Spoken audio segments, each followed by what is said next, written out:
The wind in stunning, violent bursts tore across the plains of Wyoming, carrying enough grit to scour the paint off a wagon wheel. It was a hateful wind, the kind that found the seams in a coat and the cracks in a spirit. When the stagecoach finally lurched to a halt in front of the Red Creek Depot, the leather thoroughbraces groaned like dying animals. The door swung open. A boot struck the dust, then another, and then Ingrid Halvorsen rose from the cramped interior, unfolding herself like a carpenter's rule that had been bent too long. She kept rising. The men loitering on the boardwalk stopped their chewing. A woman sweeping the dust in front of the dry goods store paused, her broom hovering inches above the planks. Ingrid felt the silence before she saw the faces. It was a familiar weight, heavy and suffocating. She stepped down, her boots sinking into the dry earth. She wore a blue calico dress borrowed from a cousin in Chicago, a garment sewn for a woman of average stature. On Ingrid, the cuffs rode 3 inches above her wrists, and the shoulders were so tight the fabric whispered a warning every time she moved her arms. She stood 6 feet and 4 inches tall in her stocking feet. In her boots, she towered over the stage driver, a gnarled man who looked at her with a mixture of pity and relief that she was no longer his cargo. Ingrid kept her eyes on the horizon, refusing to look at the people gathering. She had learned long ago that if she looked them in the eye, they took it as an invitation to comment. "That is a big woman," she heard a man mutter. "That is a giant," a child whispered, the voice carrying on the wind. Ingrid gripped her single carpet bag until her knuckles turned white. She was here for Elias Rourke. He was a homesteader with a claim near the creek, a man who had written letters in a cramped, shaky hand asking for a wife who was strong enough to work and quiet enough to let a man think. She was both. She had come to save her family back east, where the city air was full of coal smoke and hunger, but mostly she had come to find a place where there was enough empty space that perhaps people would stop looking at her. "Excuse me," Ingrid said to the driver. Her voice was low, rolling with the cadence of the Scandinavian North. "I am looking for Mr. Elias Rourke." The driver spat a stream of tobacco juice into the dirt. He looked at the station master, then back at Ingrid. He took off his hat and rubbed a bald spot on his head. "Ma'am," the driver said, "I reckon you did not get the wire in Omaha." Ingrid felt a cold stone drop in her stomach. "What wire?" Elias Rourke passed. The driver said, 3 days ago. Heart gave out while he was fencing the south quarter, dropped right there in the grass." The world tilted slightly. Ingrid did not sway, for she was built like a pine tree. But inside, the ground vanished. She had a grand total of $4.12 in a handkerchief pinned inside her corset. She had a one-way ticket. She had a family waiting for money she was supposed to send once she was settled. "Passed," Ingrid repeated. "Buried him yesterday," a new voice said. Ingrid turned. A man in a black frock coat approached, clutching a Bible like a shield. He had the soft hands of a man who did not work the soil. "I am Reverend Miller," the man said. "A terrible tragedy. Elias was a good man, though quiet. We are deeply sorry for your loss." "Miss Halvorsen," Ingrid said, "but I am not his widow. We were not yet wed." The crowd murmured. This changed things. A widow had rights.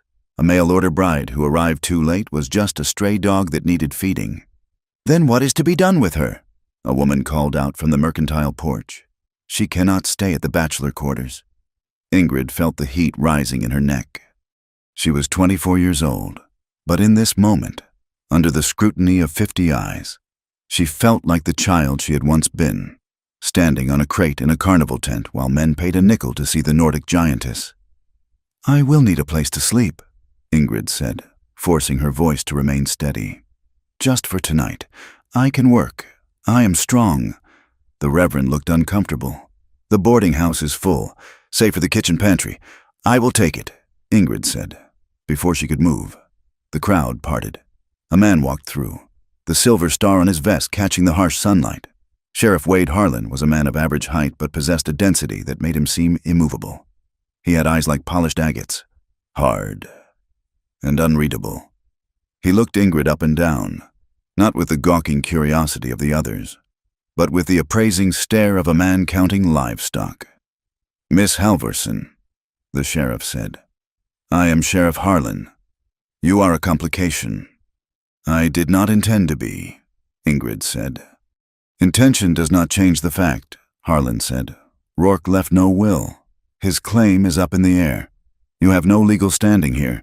I just need a room, Ingrid said. For now, Harlan said. But a woman alone, especially one of your particular carriage, attracts attention. This is a rough town. Unattached women are viewed as either prey or property. I would suggest you find a solution quickly, or a train ticket back east. I cannot go back, Ingrid said. The words came out before she could stop them. Harlan smiled, and it did not reach his eyes. Then you had best be cooperative. I like a quiet town. Ingrid walked to the boarding house, the crowd parting around her as if she carried a plague. She felt their eyes on her back, measuring the width of her shoulders, the length of her stride. She ducked her head to enter the doorway, a habit ingrained in her bones. Inside, the air smelled of stale beer and frying grease. The landlady, a sour-faced woman named Mrs. Gable, pointed her to a cot set up in the back of the kitchen, between a sack of potatoes and the wood box. It is $2 a week. Mrs. Gable said, meals extra. Ingrid sat on the narrow cot. It creaked in protest. She placed her bag on the floor and stared at her hands. They were large hands, capable of lifting a cast-iron stove. But now they trembled. Through the thin wall, she could hear the saloon next door, piano music, shouting, and then laughter. Sharp, raucous laughter. It pulled her back.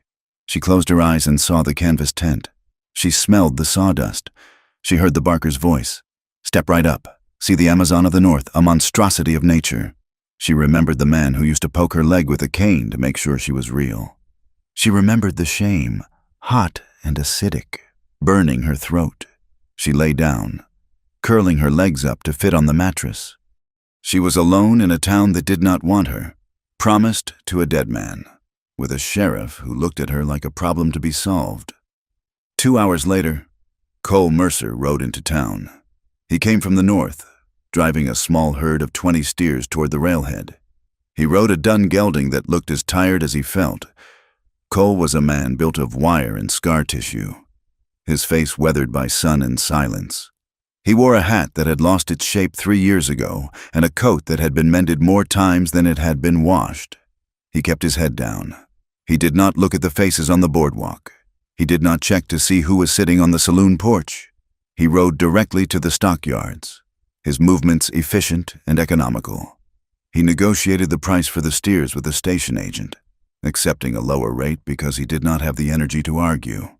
He took the money in greenbacks and silver, counting it twice. He owed no man a debt, and he intended to keep it that way. Cole walked toward the general store to buy supplies. He needed coffee, flour, and ammunition. He walked with a slight limp in his left leg, a souvenir from a horse wreck in the Dakota Territory. He was 32 years old, but his eyes were ancient. He had a history that he kept folded tight inside his chest, a violent past he refused to defend and refused to speak of. He saw the commotion near the water trough, a group of ranch hands, fresh from a payout and drunk on cheap whiskey, had formed a semicircle. In the center stood a woman. Cole stopped. He had seen tall women before, but this woman was a pillar. She stood with her back against the rough wood of the livery stable wall. She held a basket of laundry against her chest like a shield. Her face was pale, her eyes wide and fixed on the ground. One of the men, a thick-necked drifter Cole recognized as a troublemaker named Dannon, stepped closer to her. Look at the size of her. Dannon slurped, waving a bottle. I bet she is big enough to break a man in half, or maybe hold him so tight he pops. The other men laughed. It was an ugly sound. Ingrid did not move. She did not speak. She was frozen. It was not weakness that held her still. It was the trap of memory. If she fought, they would call her a monster. If she ran, they would chase. So she stood, turning to stone, hoping they would lose interest. Come on, giant, Dannon said, reaching out to touch the fabric of her sleeve. Let us see if you are woman all the way down." Cole moved. He did not shout. He did not draw the Colt peacemaker that sat on his hip. He simply stepped between the drunk and the woman. He moved with a fluid, quiet speed that made the air seem to change pressure. Cole placed a hand on Dannon's chest. It was not a shove, but a stop. "That is enough," Cole said. His voice was low, rasping like dry leaves over gravel. Dannon blinked, looking at the hand on his chest. Then up at Cole. "Who are you? Someone who wants to get his coffee and leave." Cole said, "You are drunk, Dannon. Go sleep it off." Dannon bristled. His pride stung in front of his friends. "You protecting the freak? Mercer? I heard you liked strange things." Cole did not flinch. He did not look at Ingrid. He kept his eyes locked on Dannon. "She is a lady," Cole said, "and you are blocking the street." Dannon clenched his fist. Cole shifted his weight, his hand dropping casually near his holster. He did not threaten. He simply made it clear that violence was a language he spoke fluently, and he was ready to have a conversation if Dannon insisted. The tension held for 3 seconds. Then Dannon spat on the ground, missing Cole's boot by an inch. "She ain't worth the bullet," Dannon muttered. He turned and stumbled away, his friends following like sheep. Cole waited until they were around the corner. Then he turned to Ingrid. He stepped back, giving her 4 feet of space. He did not reach out to steady her. He did not try to touch her arm. "Are you all right?" he asked. Ingrid looked at him. She saw a man with sad eyes and a mouth that looked like it had forgotten how to smile. She noticed immediately that he was not crowding her. Every other man she had met tried to get close, to measure themselves against her height. Cole stood back. "I am fine." Ingrid lied. Her voice shook. "You are shaking," Cole observed. "I'm angry," she said, clutching the laundry basket. Cole nodded. "You have the right to be." "Thank you," she said stiffly. "You did not have to do that. I did," Cole said. He tipped the brim of his hat. It was a polite gesture, but distant. Ingrid watched him walk away. He moved like a man trying to leave no tracks. The next day, the reality of her situation tightened like a noose. Ingrid sat in the parlor of the boarding house, her knees bumping against the low tea table.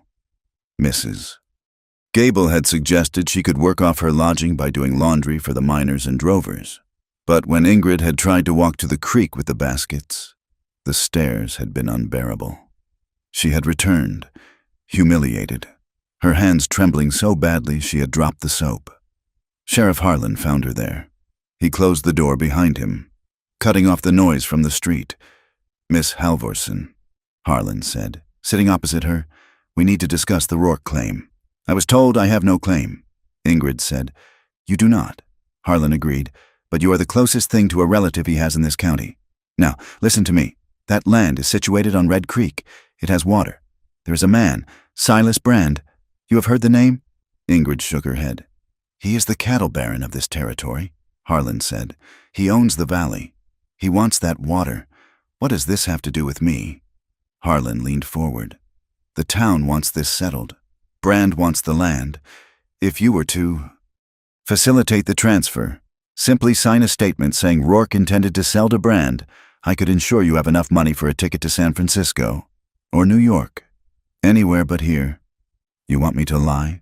Ingrid asked. "I want you to be practical," Harlan said. His voice dropped, becoming harder. "And I want you to be safe.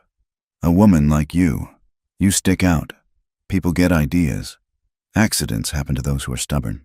Ingrid felt the cold prickle of fear. He was threatening her. It was wrapped in concern, but it was a threat. "I do not know the law," Ingrid whispered. "I am the law," Harlan said. "Think about it. I will come back tomorrow for your signature." He left her sitting in the gloom. Ingrid felt the walls closing in. She could not go back east to her family without money. She could not stay here and be hunted. The bell above the door chimed. Cole Mercer walked in. He looked tired. He held a sack of flour over his shoulder. He saw Ingrid sitting in the dark and paused. He set the flour down on the counter and looked at her. "The sheriff is leaning on you," Cole said. It was a statement, not a question. Ingrid looked up. "Why do you care?" I don't, Cole said, but I know Harlan. And I know Silas Brand. If they want the land, they will take it. They want me to sign something, Ingrid said.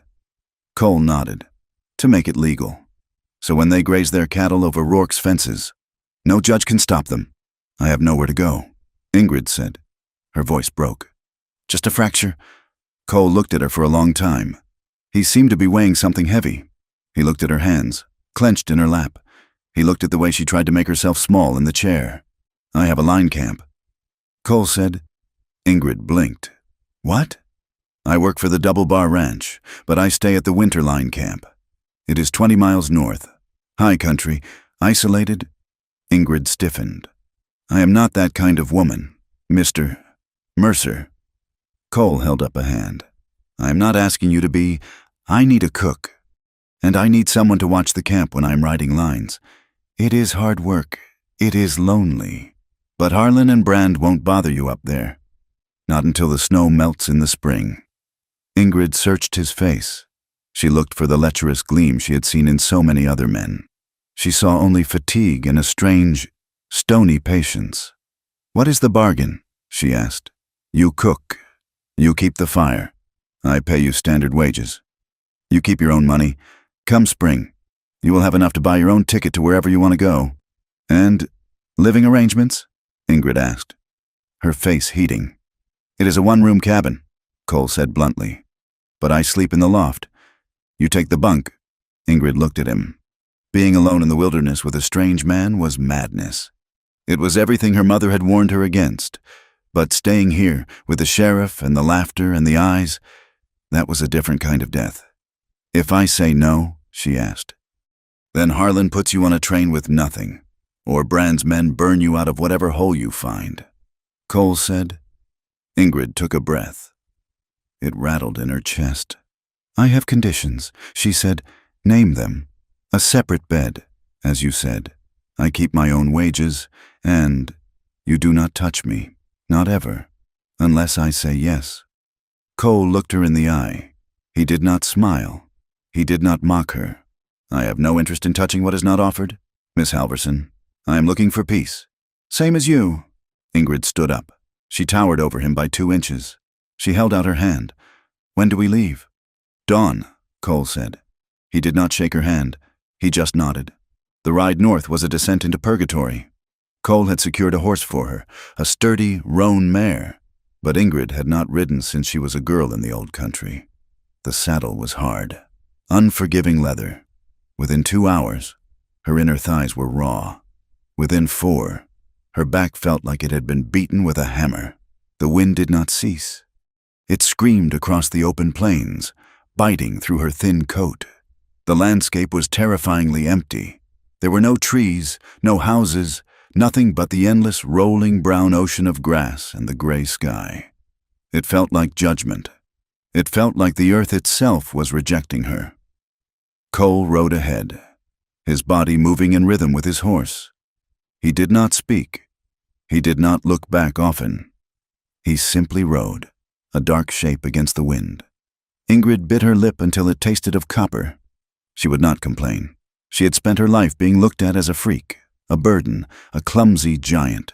She would not give this silent cowboy the satisfaction of hearing her whine. They climbed higher.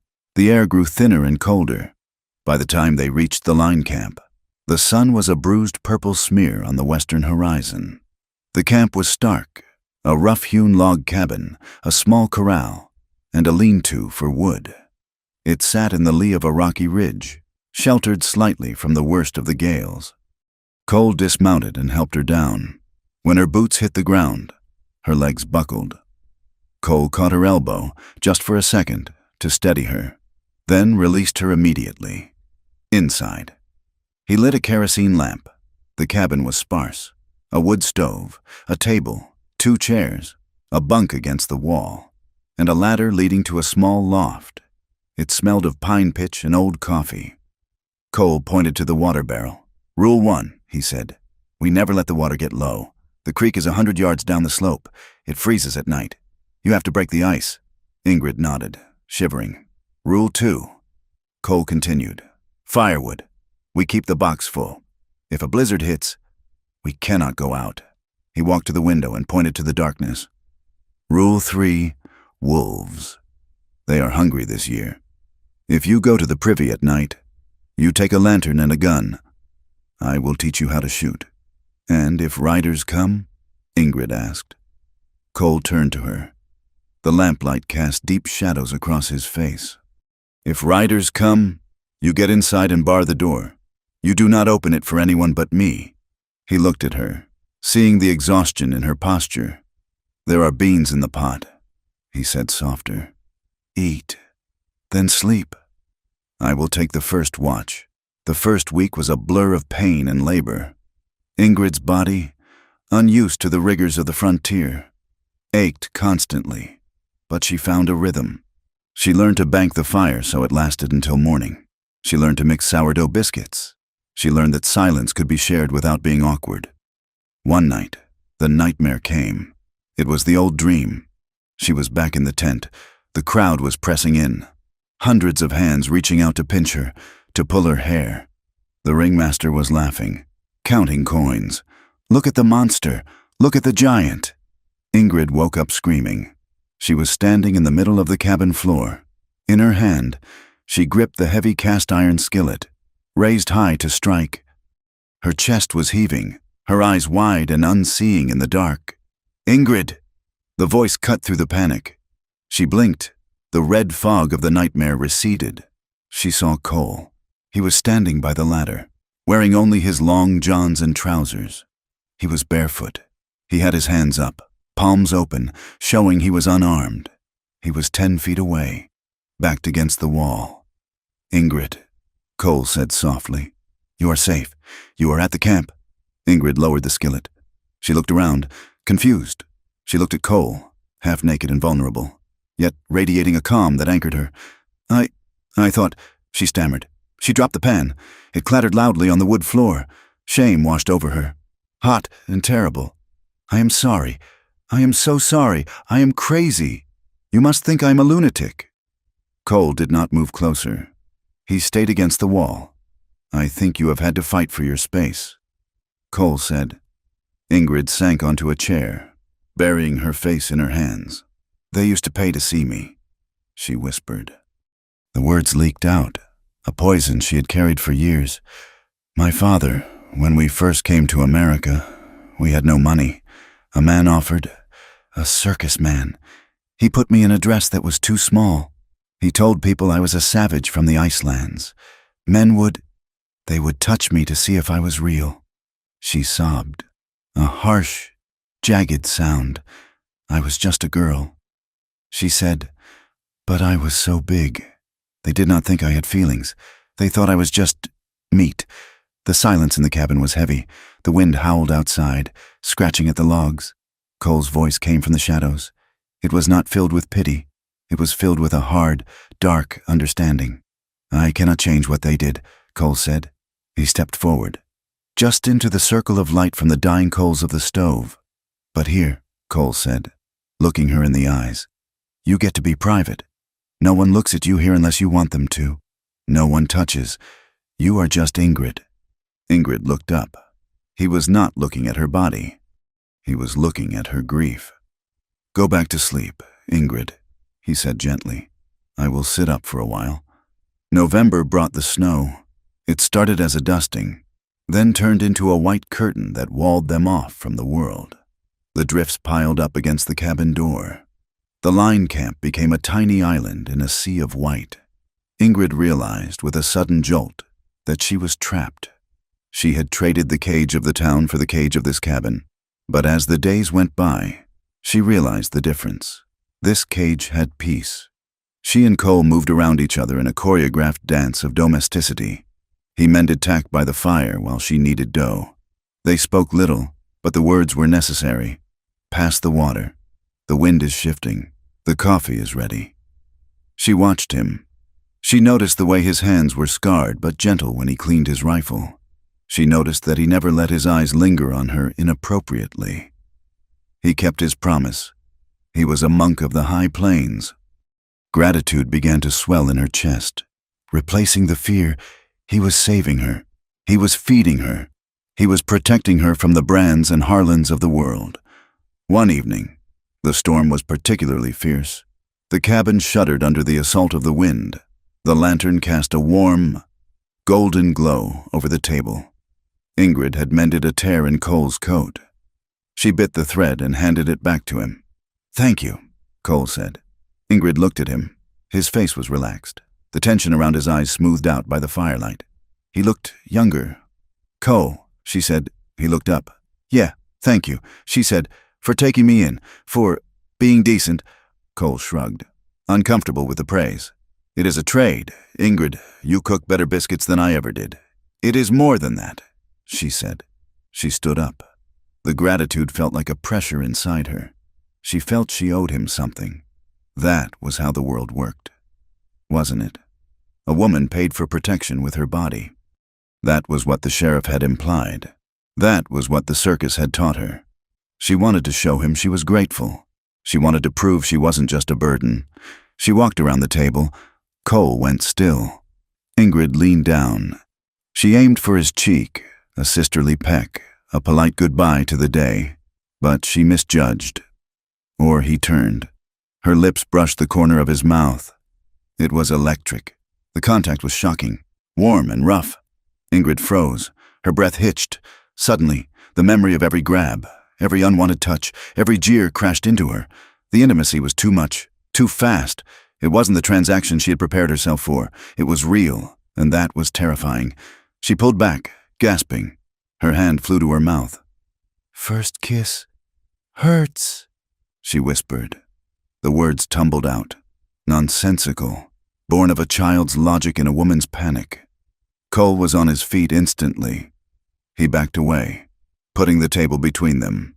His face was pale. "Ingrid," he said, his voice rough.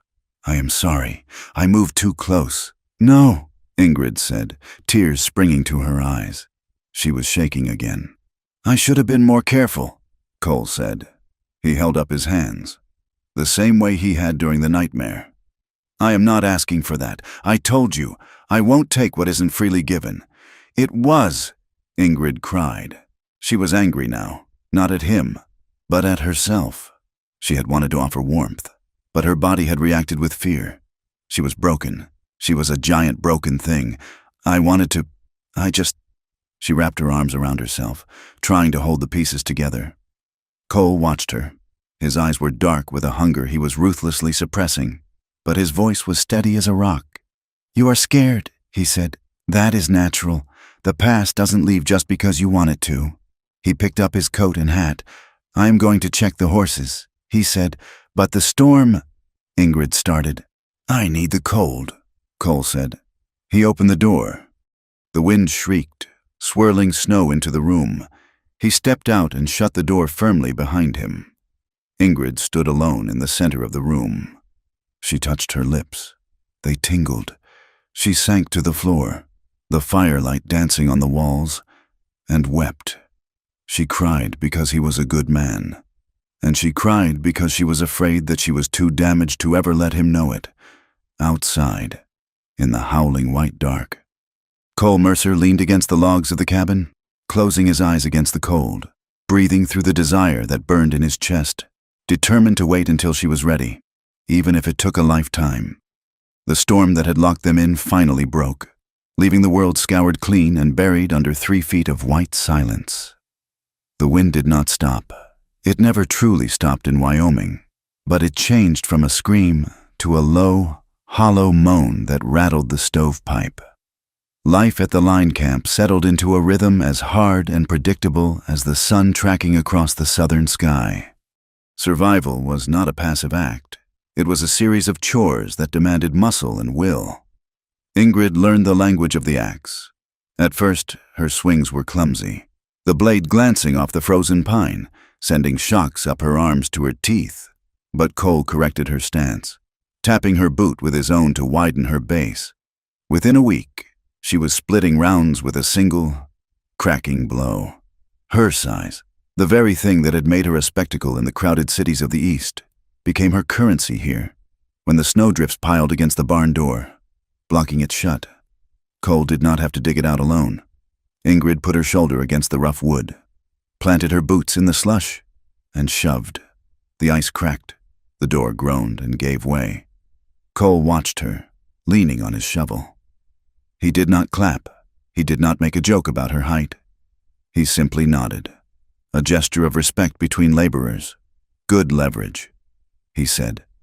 It was the first time in her life a man had praised her body for what it could do, rather than what it looked like. Inside the cabin, the air smelled of wood smoke and sourdough. They rationed the beans and the salted pork. Ingrid learned to keep the starter alive, feeding the bubbling beige mixture in the crock by the warmth of the stove.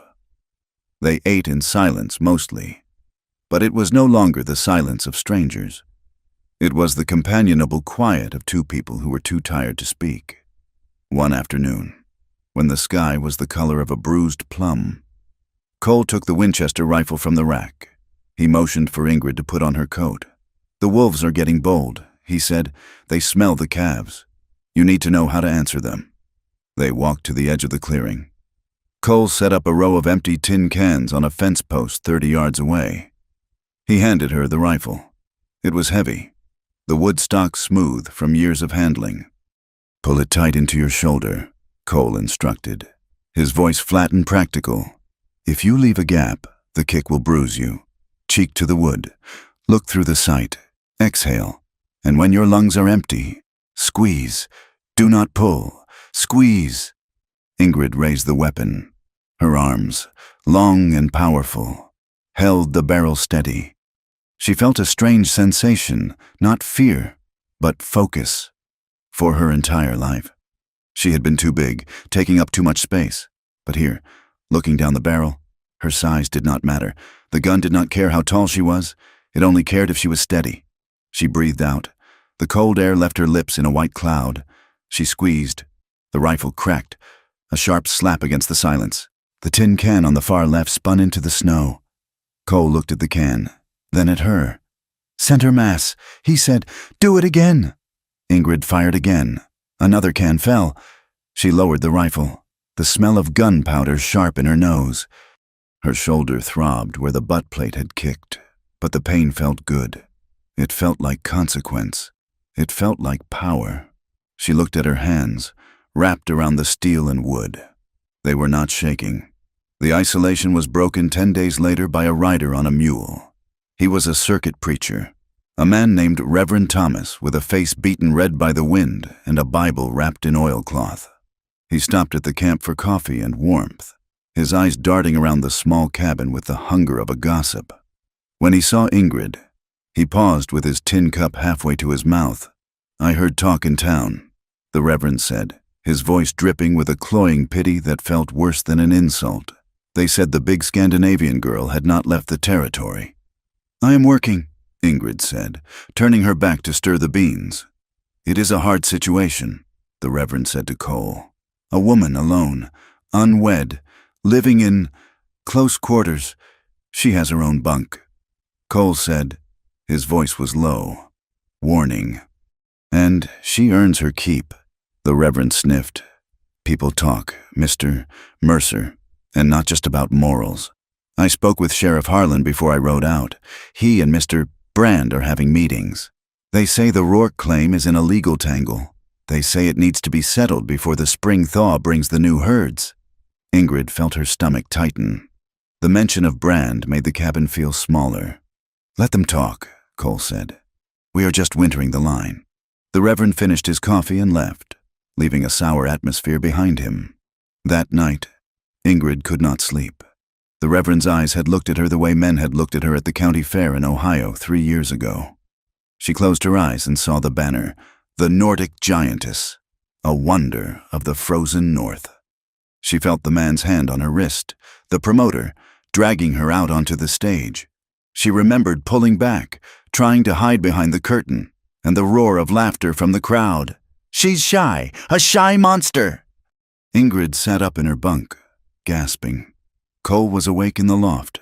She could hear him shifting. "Ingrid? I am fine," she said, though her voice was brittle. "Just memories." Cole climbed down the ladder. He was fully dressed. as if he expected trouble at any hour. He walked to the stove and poured 2 fingers of whiskey into a tin cup. He added a splash of water and handed it to her. "Drink," he said. "It cuts the edges off." Ingrid took the cup. The whiskey burned her throat, hot and medicinal. She handed it back to him. He took a sip from the same spot her lips had touched. Cole sat in the chair opposite her. The firelight cast deep shadows in the hollows of his cheeks. "I rode with men after the war," Cole said suddenly. Ingrid looked at him. He never spoke of the past. "We called ourselves regulators," Cole said, staring into the cup. "But we were thieves. We took cattle that did not belong to us because the South was burning and we were angry." He swirled the liquid. "I quit after a job in Kansas. There was a boy guarding the herd. He could not have been more than 16. He raised a shotgun. He was shaking." Cole paused. The silence stretched tight. "I did not shoot him," Cole said softly. "But the man riding next to me did, and I did nothing to stop it. I just took the cows and rode away." He looked up at Ingrid. His eyes were bleak. "That is why I stay out here. Ingrid, the wind is loud enough to drown out the sound of that boy falling." Ingrid looked at this man, this hard, scarred creature who had offered her safety. She saw the guilt that rode him like a spur. She reached out and took the cup from his hand. She took another drink, a long one. "I once broke a man's nose," she said. Cole blinked. "What?" "A man at the fair," Ingrid said. "He tried to lift my skirt to see if my legs were like tree trunks. That is what the sign said, legs like redwoods. I hit him." She let out a short, sharp sound. It was a laugh, though it sounded rusty. "He fell into the pig pen next to the tent. He was covered in mud, and for a moment, he looked smaller than me." Cole looked at her. The corner of his mouth twitched, a smile, barely there, but real. "I bet he did," Cole said. They shared the rest of the whiskey in the dark, the wind howling outside like a chorus of ghosts. 2 people finding a strange comfort in the fact that they were both haunted. The trust grew in small, quiet ways. When Ingrid came in from the cold, her fingers stiff and blue, Cole would take her gloves. He would lay them on the warming shelf of the stove, turning them every few minutes until the leather was toasty, then hand them back without a word. When Cole tore his coat on a strand of barbed wire, Ingrid took it from him. She sat by the window and stitched the heavy wool with her precise, strong hands. As she turned the fabric, she saw stains on the lining, old, dark brown smears that refused to wash out. Blood, not his, she did not ask. She just stitched over the tear, making the seam stronger than it had been before. Then came the ice. It was mid-January. Ingrid was walking back from the creek with 2 buckets of water. The path was treacherous, a slick ribbon of frozen mud concealed by fresh snow. She stepped wrong. Her boot found a patch of black ice. Her feet went out from under her. She fell hard, the buckets clattering, the water splashing and instantly freezing on her skirt. A sharp, sickening pop echoed from her ankle. Ingrid gasped, the pain blinding her for a moment. She tried to stand, but her leg crumpled. "Cole!" she called out. He was there in seconds, running from the corral. He skidded to a stop beside her. "Do not move," he commanded. He knelt, checking her leg. His hands were gentle but firm, probing the joint through the leather of her boot. Ingrid hissed in pain. "It is sprained," Cole said. "Badly. You cannot walk on this." Ingrid looked at the distance to the cabin. It was 50 yards uphill. Panic flared. The old fear of being a burden, of being too heavy, of being unmanageable. "I can crawl," she said, trying to push herself up. "Don't be a fool," Cole said. He stood up. He bent down and scooped her up into his arms. Ingrid froze. She weighed over 200 pounds. Most men would struggle. Cole grunted with the effort, his jaw setting. But he lifted her. He held her high against his chest, his arms like iron bands. He did not look at her face. He looked at the ground, placing his feet carefully on the ice. He did not make it a romance. He did not try to hold her closer than necessary. It was a fireman's carry, a matter of physics and necessity. Ingrid held onto his shoulders. She could feel the heat radiating from him. She could smell the tobacco and wool of his coat. For the first time in her life, she was being carried, and the man doing it was not complaining. He was not making a joke of it. He kicked the cabin door open and carried her to the bunk, setting her down gently. He stepped back, breathing hard, rubbing his bicep. "I will get the snow to pack it," he said. Ingrid sat on the edge of the mattress, clutching her throbbing ankle. She realized something that made her heart hammer faster than the pain. She had not panicked. When he had touched her, when he had lifted her, she had not felt the urge to strike him or flee. She had felt safe. 2 weeks later, the illusion of safety was shattered. Sheriff Harlan rode into the clearing, flanked by 2 deputies. They did not look like men on a social call. They wore heavy coats and carried scatterguns across their saddles. Cole met them at the porch. He did not invite them down. "Sheriff," Cole said, leaning against the doorframe, "you are a long way from town." "Checking the lines," Harlan said. He looked past Cole, through the open door, to where Ingrid sat at the table peeling potatoes. Her ankle was still wrapped, propped up on a stool. "And checking on the lady," Harlan added. "I am fine," Ingrid called out.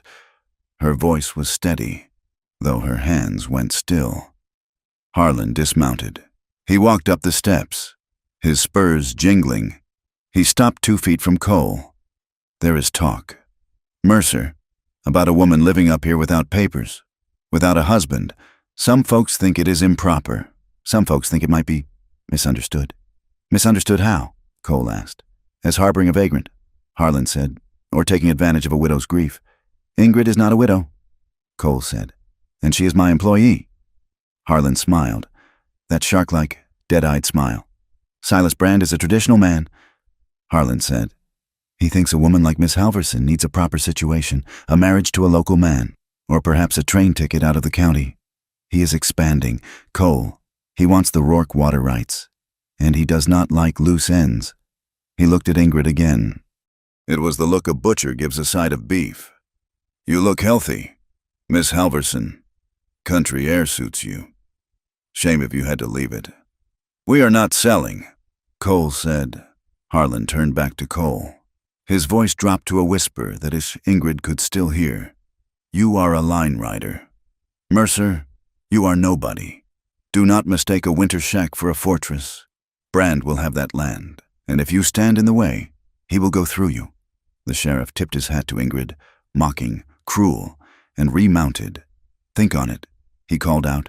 "Spring comes fast." They rode away, leaving the silence of the camp fractured and bleeding. Ingrid stood up, ignoring the twinge in her ankle. She was shaking, not from cold, but from a white-hot fury mixed with the terror of a trapped animal.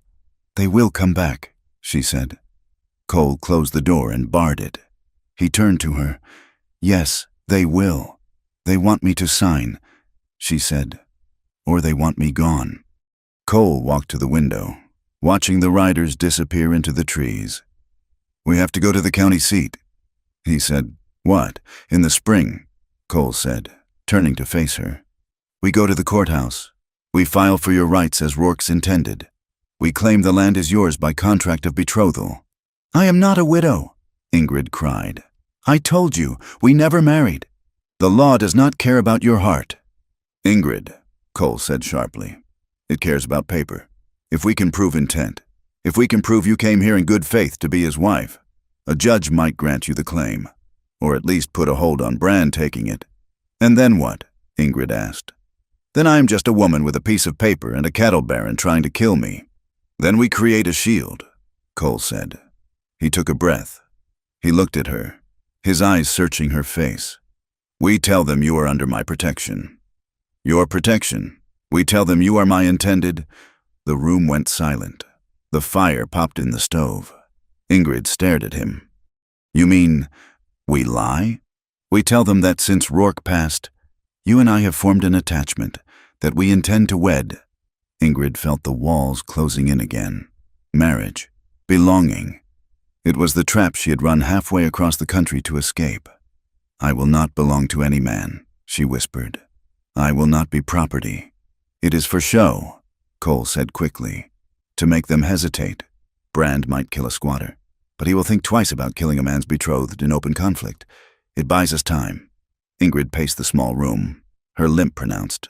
"And if I agree?" she asked. "What does this betrothal mean? Inside this house, it means nothing changes," Cole said. "Unless you want it to." Ingrid stopped. She looked at him.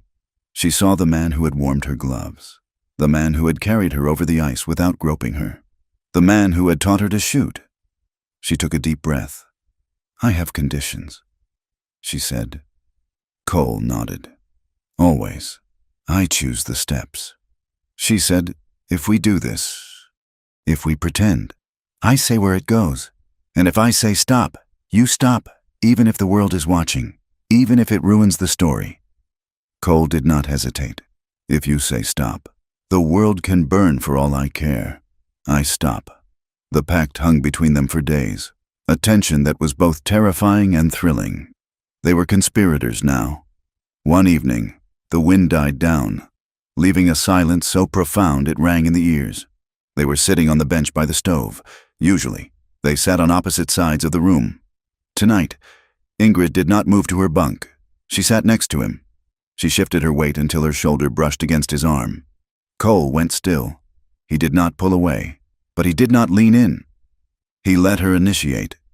The contact was small, 2 layers of wool touching, but it felt like lightning held in a jar. Ingrid stared at the fire. Her heart was hammering against her ribs like a trapped bird. She was 24 years old, and she was afraid of a touch. She hated the fear. She hated the men who had planted it there. "Cole," she said softly. "Yeah, I want to try again." Cole turned his head slowly. "Try what? The kiss?" she said. He looked at her. His eyes were dark, dilated in the dim light. "Ingrid, you don't have to—" "I do," she interrupted. "Not for you. For me." She turned to face him. Her eyes were wet, but her chin was high. "I am tired of being afraid of my own body.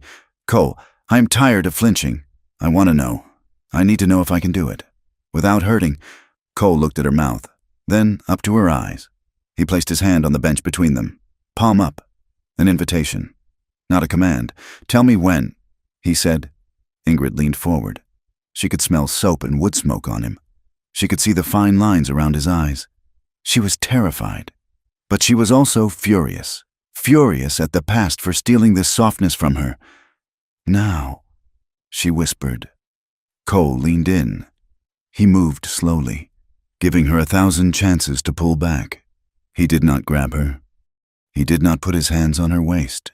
He simply leaned forward and pressed his lips to hers. It was not like the first time. It was not a collision. It was a question. His lips were chapped but warm. He held the kiss for 3 seconds, light and steady. Ingrid trembled. A shudder ran through her massive frame. Tears leaked from her eyes, hot and fast. Cole pulled back immediately. "Ingrid, I am okay," she gasped. "I am okay." She wasn't crying from pain. She was crying from relief. It hadn't hurt. He hadn't tried to own her. He hadn't tried to devour her. She reached out and grabbed the lapels of his coat. She pulled him back. Again, she whispered, "Please." This time, she kissed him. She pressed her mouth against his, awkward and hungry. She felt the stubble on his chin. She felt the sudden, sharp intake of his breath. Cole's hands came up, hovering for a split second before settling on her waist. His touch was heavy, grounding. He held her as if she were something precious, something that might break, even though she was strong enough to lift a wagon wheel. They broke apart, breathing hard. Ingrid rested her forehead against his chest. She sobbed, just once, a deep, shuddering release. Cole wrapped his arms around her, enveloping her. He did not try to move her to the bunk. He did not try to unbutton her dress. He just held her, rocking her slightly as the tears came. "You are safe," he murmured into her hair. "You are here. You are private." Ingrid clung to him. She realized, with a clarity that stung, that desire could exist beside fear, that she could want this man and still be herself. The howl cut through the night like a knife. It was close, too close. Cole stiffened. The tenderness vanished, replaced instantly by the soldier. The corral, he said. He grabbed the rifle. Ingrid grabbed the shotgun from the corner. They threw open the door and ran out into the snow. The night was chaos. A pack of timber wolves, desperate with winter hunger, had come over the fence. The horses were screaming, kicking at the rails. The two calves were huddled in the corner, dark shapes circling them. "Light the lantern!" Cole yelled. Raising his rifle, he fired. The flash illuminated the scene in a strobe of violence. A wolf, gray and massive, yelped and spun in the snow. Ingrid fumbled with the lucifer match, struck it, and lit the hurricane lantern. She held it high with her left hand, the shotgun braced against her hip with her right. Another wolf lunged at the calf. Ingrid didn't think. She didn't hesitate. She swung the barrel. "Hey!" she roared. Her voice was a thunderclap, deeper and louder than any man's. The wolf turned, snarling, eyes glowing yellow in the lantern light. Ingrid pulled the trigger.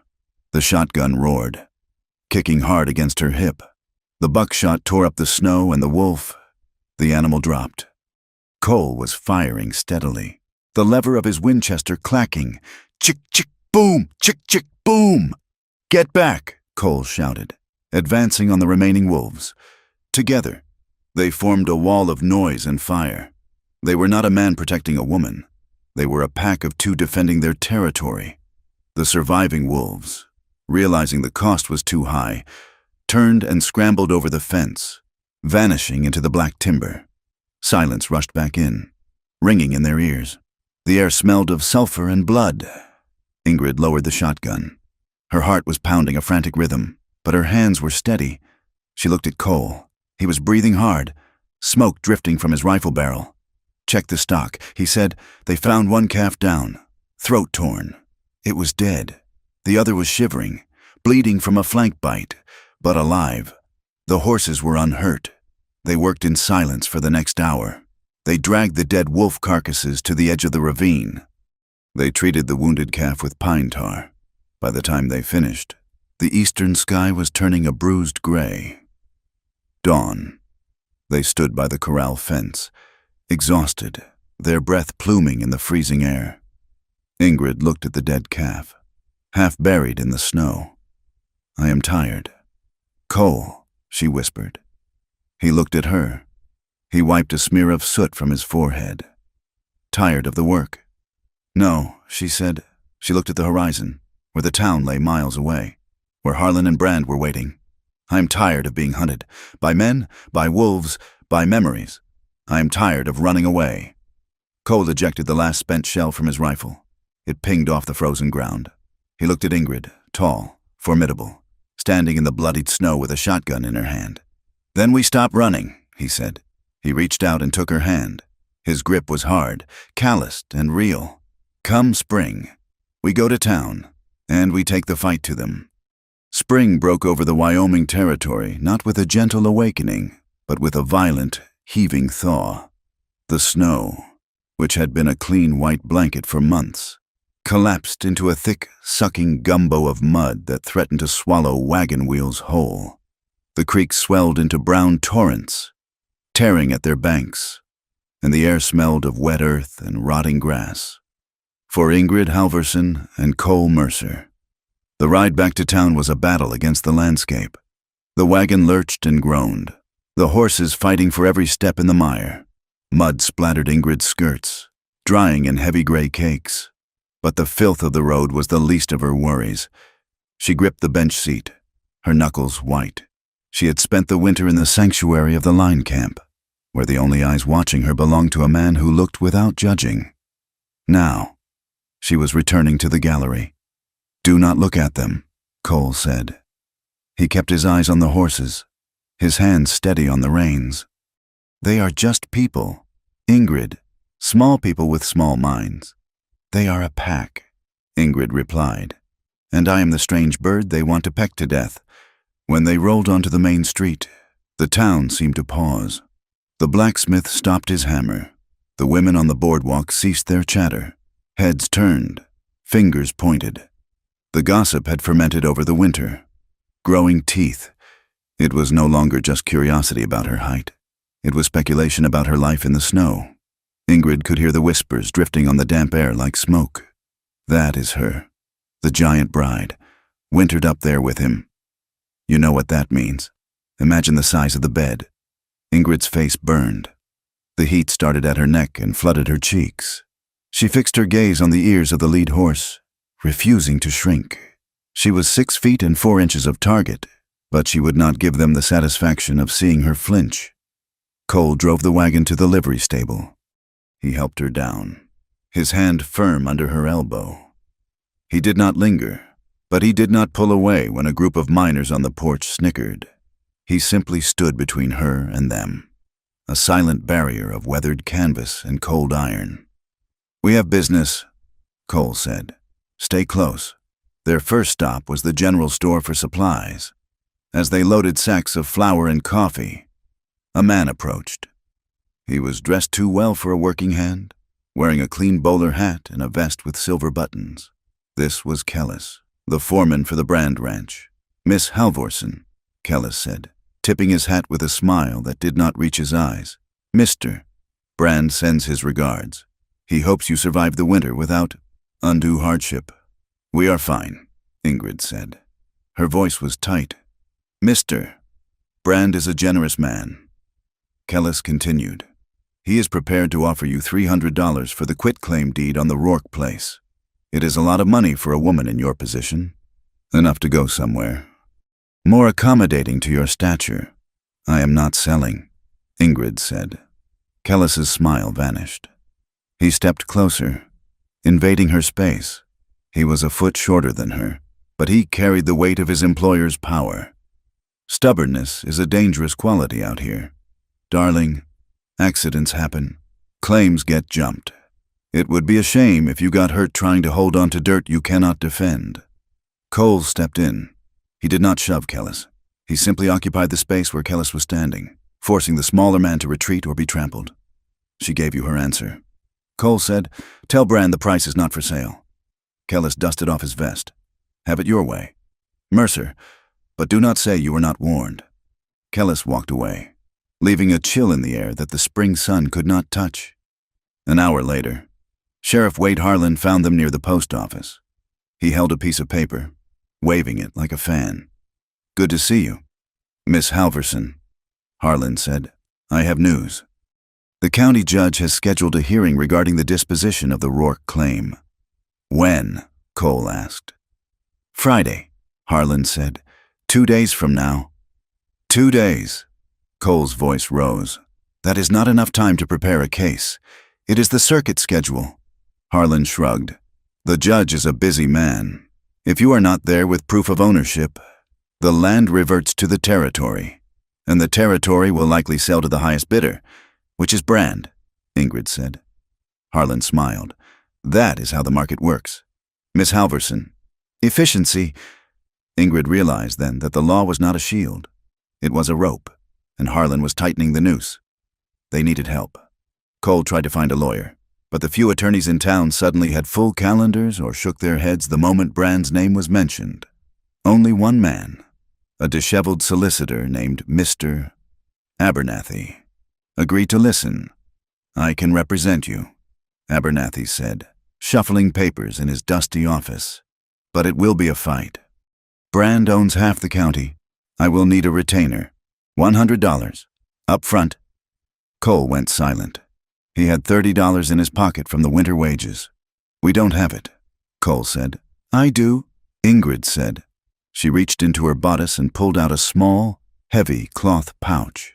She undid the strings and spilled the coins onto the desk. Gold pieces, silver dollars. It was a substantial sum. "Ingrid," Cole said, staring at the money, "where did you get this?" Ingrid looked at the coins. They shone under the lamplight. "I earned it," she said. She looked at Cole, her eyes defiant and sad. "I earned it in Ohio, and Pennsylvania, and New York. Every time I stood on a stage and let them look at me, every time I let a man measure my wrists, every time I answered their foolish questions, I saved every penny. I thought it was money for my family. But my family is gone." She pushed the pile toward the lawyer. "This is my shame money," she said. "I can think of no better way to spend it than to buy my dignity back." Cole put his hand over hers to stop her. Just for a moment. You do not have to do this, he said. That is your freedom money. Ingrid looked at him. I am choosing my freedom. Cole. Cole slowly pulled his hand back. He looked at her with a profound respect, realizing that her strength was not just in her shoulders, but in her willingness to burn her past to build a future. Make it enough, Cole told the lawyer, to strengthen their claim. They had to sell the lie. The town needed to believe that Ingrid was not just a squatter, but a woman betrothed.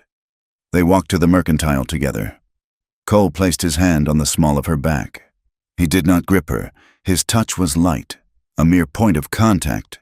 But to the onlookers, it was a claim. The reaction was immediate. A woman dropped a bolt of fabric. Men stopped talking. The idea of the reclusive, dangerous cowboy and the giantess forming a union sparked a wildfire of ridicule and offense. It came to a head on Sunday. The town was holding a church picnic in the grove of cottonwoods by the river. Marion Locke, a widow who worked as the town's midwife, had found Ingrid earlier that morning.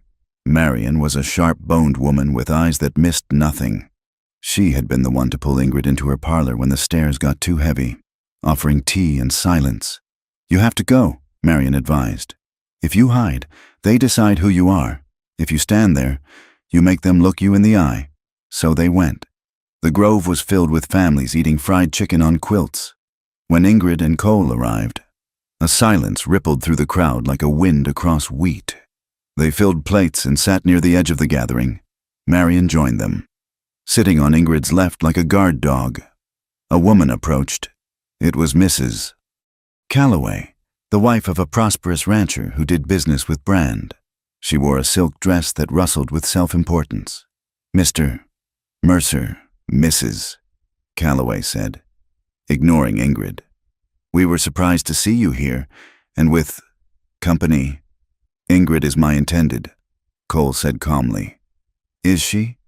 Mrs. Calloway sniffed. She looked at Ingrid with open disgust. It seems unnatural. A woman of such proportions. It is like a jest against God's design. One wonders what kind of man is drawn to such a thing. It must be a sin to tempt men into such perversions. The air went still. Ingrid felt the old urge to flee. She felt the tears pricking her eyes, the shame of the carnival tent rising in her throat. She started to stand, to run back to the wagon. Cole stood up. He did not shout. He did not draw a weapon. He simply looked at Mrs. Calloway with a gaze so cold it could have frozen the river. Say that again, Cole said. Excuse me? Mrs. Calloway stammered. Say it louder, Cole said. So everyone can hear you insult a woman who has done you no harm. Explain to the Reverend exactly how my future wife is a sin. Mrs. Calloway took a step back, flustered. Ingrid reached up and touched Cole's arm. No, Cole, she said. She stood up. She unfolded to her full height. She looked down at Mrs. Calloway, and for the first time, she did not slouch. She did not try to make herself smaller. I am not a spectacle, Ingrid said. Her voice shook, but it carried clearly across the quiet grove. And I am not a punishment. I work hard. I pay my debts. I bleed when I am cut, just like you. She looked around the crowd, meeting the eyes of the people who had whispered, I am not a thing to be traded or laughed at. I am a woman, and if God made me this size, it is because he knew I would need to carry heavy burdens like your cruelty. She sat down.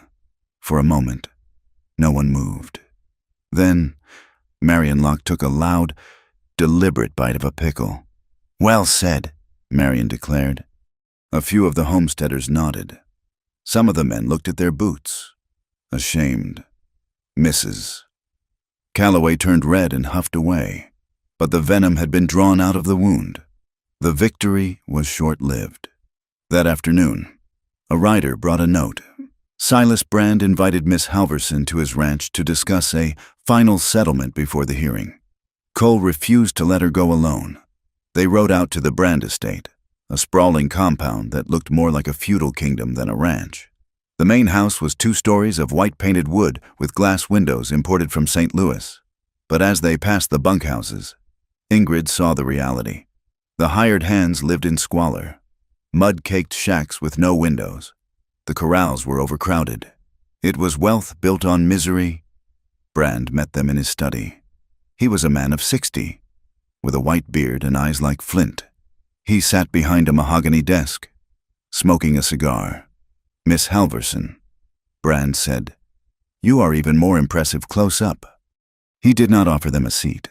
"I have a proposition," Brand said. "This hearing is going to be messy. Lawyers are expensive. The outcome is uncertain. I can make it simple." "How?" Ingrid asked. "Marry me," Brand said. Ingrid blinked. The suggestion was so absurd she almost laughed. "I need a wife," Brand said, as if ordering a plow. "A strong one. My last wife was frail. She died in childbirth. You are built for survival. You could give me strong sons." He stood up and walked around the desk. "Marry me, and you will have security. You will have this house. You will never be hungry. You will be respectable. No one will dare laugh at Mrs. Silas Brand." "And the land?" Ingrid asked. "The land becomes mine, of course," Brand said. Ingrid looked at him. She saw the transactional nature of his soul. He did not want a wife. He wanted a broodmare and a water source. "And if I refuse," Brand stopped. He looked at Cole, who was standing by the door, his hand resting near his gun. "If you refuse," Brand said softly, "you will lose the court case. You will be destitute. And Mr. Mercer, well, this is a dangerous country. Men disappear in the high passes all the time. Wolves, rock slides, accidents." Ingrid felt a wave of nausea. It was the same old story. Men offering safety with one hand and a cage with the other. "We are leaving," Ingrid said. She turned and walked out. Cole backed out of the room, his eyes never leaving Brand. The ride back to the cabin was tense. The sun was setting, casting long, bruised shadows across the plains. Ingrid felt a storm raging inside her. The threat against Cole terrified her. The offer of safety sickened her. But beneath the fear, something else was rising. Adrenaline, defiance, and a desperate need to feel something other than dread. They reached the creek crossing as the last light faded. Ingrid pulled her horse to a stop. "Ingrid?" Cole asked. She slid from the saddle. She walked over to him and grabbed his leg. Looking up, "Get down," she commanded. Cole swung down from his horse before his boots hit the mud. She was on him. She kissed him. It was not the gentle, testing kiss of the winter. It was fierce. It was a collision of teeth and lips. She grabbed his coat, pulling him against her. She wanted to erase Brand's voice. She wanted to erase the staring crowds. She wanted to prove she was alive. Cole responded instantly. His arms went around her, crushing her to him. He kissed her back with a hunger that had been starved for months. Then, just as quickly, Ingrid pulled away. She gasped, stumbling back. Her hands flew to her chest. "No," she whispered. "No, She was terrified. Her body was screaming for him, clamoring for the heat, but her mind slammed the gate shut. The fear of being consumed, of being used, of losing herself. It roared back. Cole stood panting, his eyes black in the twilight. He did not chase her. "I am sorry," Ingrid said. "I am broken. I want, but I can't." Cole took a step forward, but he stopped when she flinched. "You are not broken." "Ingrid," he said. His voice was rough, but steady. "You are just healing, and healing hurts." He walked over to her slowly. He did not touch her. He just stood close enough that she could feel his warmth. "I want you," he said, painfully. "I have wanted you since the first day I saw you standing against that wall. But I will not let your fear decide for you, and I will not let your need be my permission if you aren't ready." "But I am afraid," she whispered. "Wanting doesn't erase the fear," Cole said. "And fear doesn't mean you are broken. It just means you are human. We can wait." They rode the rest of the way in silence, but it was a shared silence, thick with unsaid things. Back at the cabin, the fire was dead. Cole lit it. the flames casting dancing shadows on the logs. Ingrid took off her coat. She stood by the bunk, watching him. She thought about Brand's cold offer. She thought about the circus tent. She thought about the way Cole had defended her name in the church grove. She made a choice. Cole, she said. He turned. I do not want to wait. She said, but I need it to be slow. I need to be the one who says when. Cole nodded. He walked over to her. He did not rush. He stood before her. Tell me, he said. Touch my face, she whispered. Cole raised his hand. He cupped her cheek. His thumb brushed her jaw. Kiss me, she said, gently. He did. Open my dress, she said. His fingers worked the buttons. He was shaking slightly. She realized. He was afraid too. Afraid of hurting her. Afraid of doing it wrong. That realization broke the last chain around her heart. They moved to the narrow bunk. It creaked under their combined weight. The night became a series of whispered permissions. Is this okay? Yes. Here. Yes. Stop. He stopped instantly. He held her, waiting, his breath hot against her neck. Okay, go. It was not a conquest. It was a conversation. For the first time in her life, Ingrid was not a landscape to be conquered or an oddity to be examined. She was a participant. She asked him to promise. Cole, she whispered in the dark, her skin against his. If I ever say no, even if I whisper it, promise me you will listen. Cole kissed her forehead. It felt like a seal on a document. Always. He said, I swear it.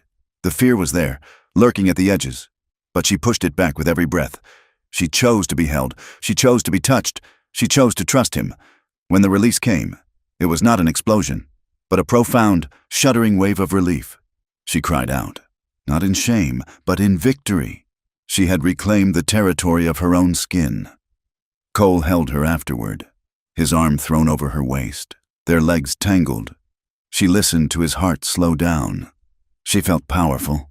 She felt real. The morning brought the world back with a vengeance. Cole went out at dawn to feed the horses. He came back inside 2 minutes later, his face grim. Come look, he said. Ingrid wrapped a blanket around herself and went to the door. In the mud around the cabin, there were prints, hoof prints. Men had circled the cabin in the night. They had come close enough to look in the windows if the shutters hadn't been drawn. They hadn't attacked. They had just left a message. We are here. We can take you whenever we want. Brand, Ingrid said. He is tightening the screws. Cole said. He went to the supply chest and began pulling out traps. Heavy steel jaw traps he used for bears. We can't stay here tonight, Cole said. I will set these around the perimeter, but it isn't safe. I am taking you to Marion's in town. You will be safe there until the hearing. No, Ingrid said. Cole looked up. Ingrid, this isn't a game. They were 10 feet from where we slept. I am not hiding, she said. She walked over to the wash basin and splashed cold water on her face. If I go to Marion's, I'm just hiding behind another skirt. If we leave this claim, Brand wins. We stay. We face the hearing tomorrow. Cole looked at her. He saw the set of her jaw. He saw the woman who had shot a wolf. All right, he said, but we sleep in shifts. And the guns stay loaded. At noon, a boy on a pony rode up. It was the messenger from the telegraph office, looking terrified to be this far out. Telegram for Miss Halverson? The boy squeaked, tossing the envelope and turning his pony around before she could even answer. Ingrid tore it open. Her hands shook. What is it? Cole asked. She looked at him, her face pale. It is from the court clerk. She said, the judge arrived early. The hearing has been moved. To when? This afternoon. She said, at 4 o'clock. Cole looked at the sun. It was already past 1. It is a trap, Cole said. They knew we were out here. They knew we couldn't make it in time if they changed the schedule last minute. Ingrid threw the paper into the fire. Hitch the wagon, she said. We can't make it in the wagon, Cole said. The mud is too deep. Then we ride, Ingrid said. And we ride hard.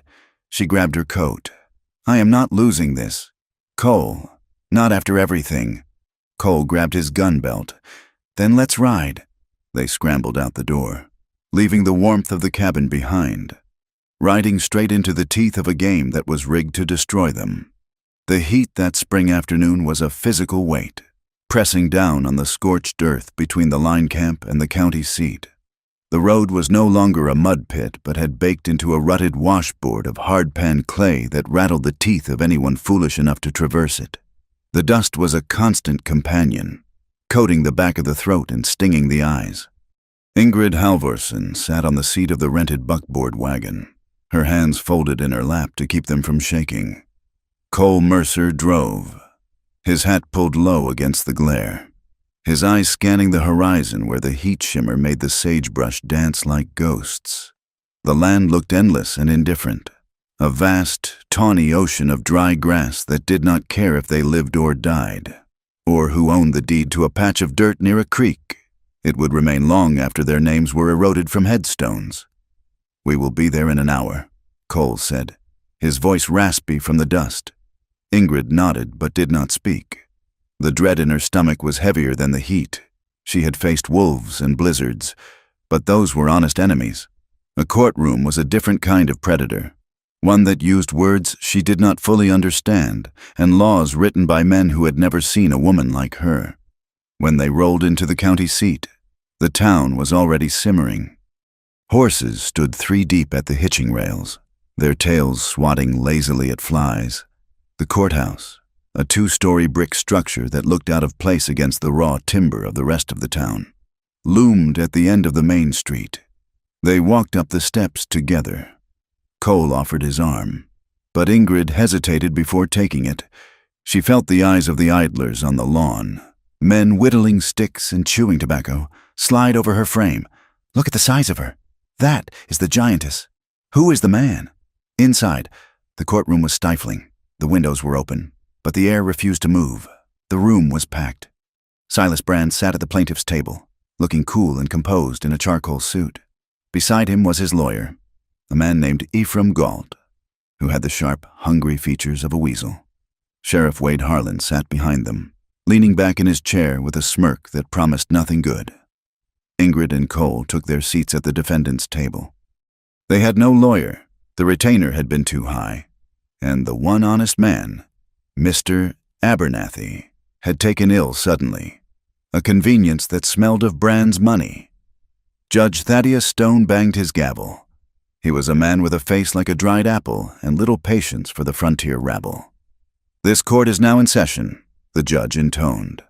"We are here to determine the disposition of the claim filed by the late Elias Rourke and the subsequent petition by Silas Brand for acquisition of said lands. Mr. Galt stood up. He hooked his thumbs into his vest pockets and paced in front of the bench. "Your Honor," Galt began, his voice oily and smooth. "The matter is simple. Mr. Rourke died intestate. He left no heirs. My client, Mr. Brand, has offered a fair market price to the territory for the land. However, this woman clings to the property like a barnacle." He turned and pointed a long, accusatory finger at Ingrid. "She claims a right based on a marriage that never happened. She is an outsider, Your Honor, an immigrant transient who arrived after the man was already in the ground. She is a fraud, utilizing her unique physical intimidation to squat on land that belongs to decent, law-abiding citizens." Ingrid felt the blood rush to her face. The whispers in the gallery grew louder. She heard the words freak and giant ripple through the room. "Mr. Galt continued. "Furthermore, she cohabitates with a man of questionable reputation, Mr. Cole Mercer, in a manner that insults the moral fabric of this county." Cole started to stand, his chair scraping loudly against the floorboards. "Sit down, sir," the judge snapped. Cole sank back, his jaw muscle jumping. Sheriff Harlan was called to the stand. He placed his hand on the Bible with an easy familiarity that made Ingrid's stomach turn. "Sheriff," Galt asked, "in your professional opinion, is Miss Halvorsen fit to manage this claim?"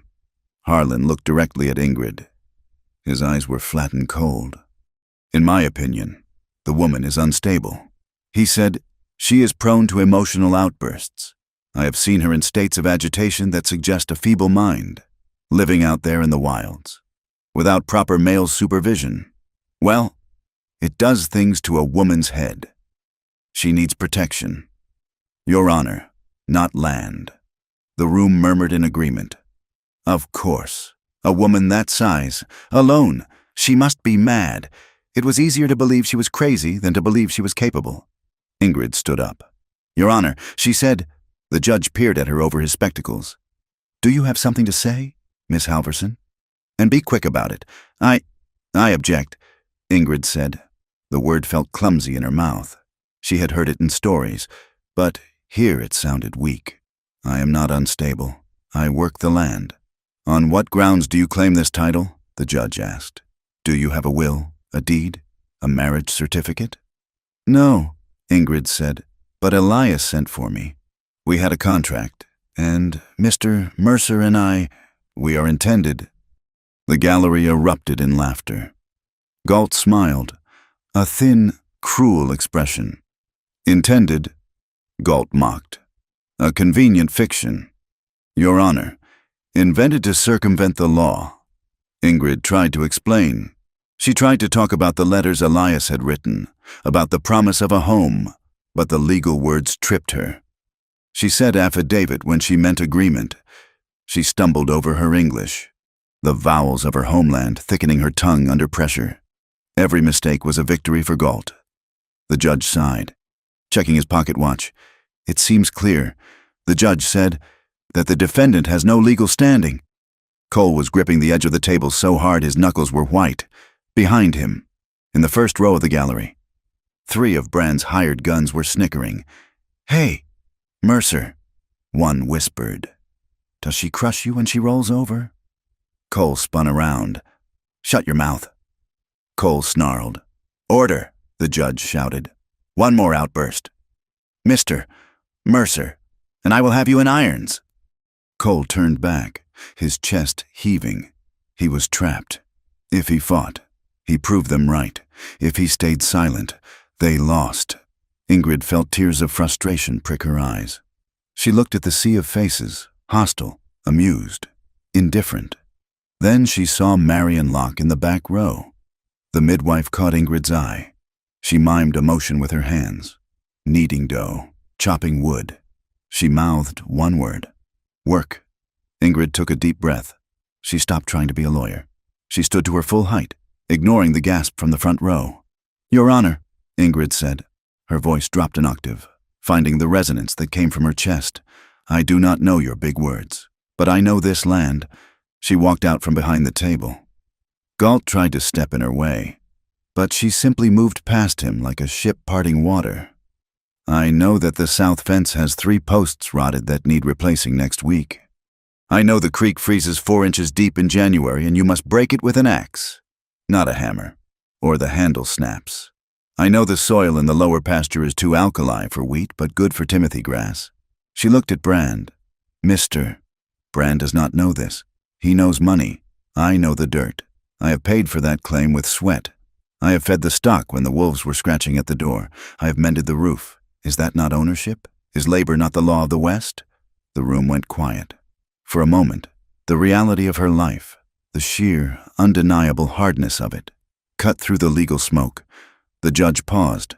He looked at Brand, then at Ingrid. He seemed unsettled by the raw dignity of her statement. This court acknowledges the value of labor, the judge said slowly. However, the legal complexities remain. I cannot issue a ruling today. I will take this matter under advisement and issue a verdict in 30 days. Until then, the status quo remains. He banged the gavel. Court is adjourned. It was not a victory. It was a stay of execution. But as Brand stood up, his face was red. He had expected to walk out with the deed. Outside, on the steps, Brand's men were celebrating as if they had won. They passed a flask of whiskey, laughing loudly. 30 days, Harlan said to Cole as they passed. A lot can happen in 30 days. Mercer, a man could have a lot of bad luck. They left town as the sun began to dip below the horizon, painting the sky in violent shades of purple and bruised black. They took the buckboard wagon, needing to haul the supplies they had purchased before the hearing. The road home was a tunnel of darkness. The moon was obscured by thick clouds. The only sound was the rhythmic clatter of the wheels and the breathing of the horses. Ingrid sat beside Cole, exhausted. The adrenaline of the courtroom had faded, leaving her hollow. "You did good back there," Cole said quietly. "They didn't listen," Ingrid said. "They just looked." "They listened," Cole corrected. "You made the judge blink. That is more than most do." They reached a narrow pass where the road dipped through a dry wash, flanked by high banks of scrub oak and rock. It was a natural choke point. Cole stiffened. He pulled back on the reins. "Whoa," he whispered. The air felt wrong, too quiet. The crickets had stopped singing. Crack. A rifle shot shattered the night. The bullet struck the front left wheel of the wagon. The spokes shattered. The wagon lurched violently to the left. Tipping, Ingrid was thrown sideways. She hit the dirt hard, the breath driven from her lungs. The horses screamed, rearing in their traces, tangled in the leather. "Cole!" she gasped. Cole had been thrown clear, but he was not moving. He lay near the broken wheel, a dark shape in the dust. Another shot rang out, kicking up dirt inches from Ingrid's head. She scrambled on her hands and knees, crawling toward the cover of the overturned wagon bed. Her hand brushed against something cold in the dirt. The shotgun Cole had placed under the seat. It had fallen out in the crash. She grabbed it. Two figures were moving on the ridge above them, silhouetted against the faint starlight. "Finish it!" a voice yelled. It was the voice of one of the men from the courtroom. Ingrid rolled onto her back. She braced the shotgun against her shoulder. She did not tremble. The fear that usually paralyzed her was gone, replaced by a cold, mathematical clarity. She saw the muzzle flash of the next shot from the ridge. She aimed for the flash. She pulled the trigger. The shotgun roared, a massive boom that echoed off the canyon walls. The kick was brutal, but she absorbed it. A scream of pain came from the ridge. One of the shadows crumpled. The second man fired again. Wild this time, the bullet singing harmlessly into the wood of the wagon. Ingrid racked the slide. Clack, clack. The sound was unmistakable in the dark. "I see you," she roared. Her voice was terrifying, deep and primal. "Come down here and I will bury you." The second shadow hesitated, then turned and ran, scrambling back over the crest of the hill. The sound of retreating hoofbeats faded into the night.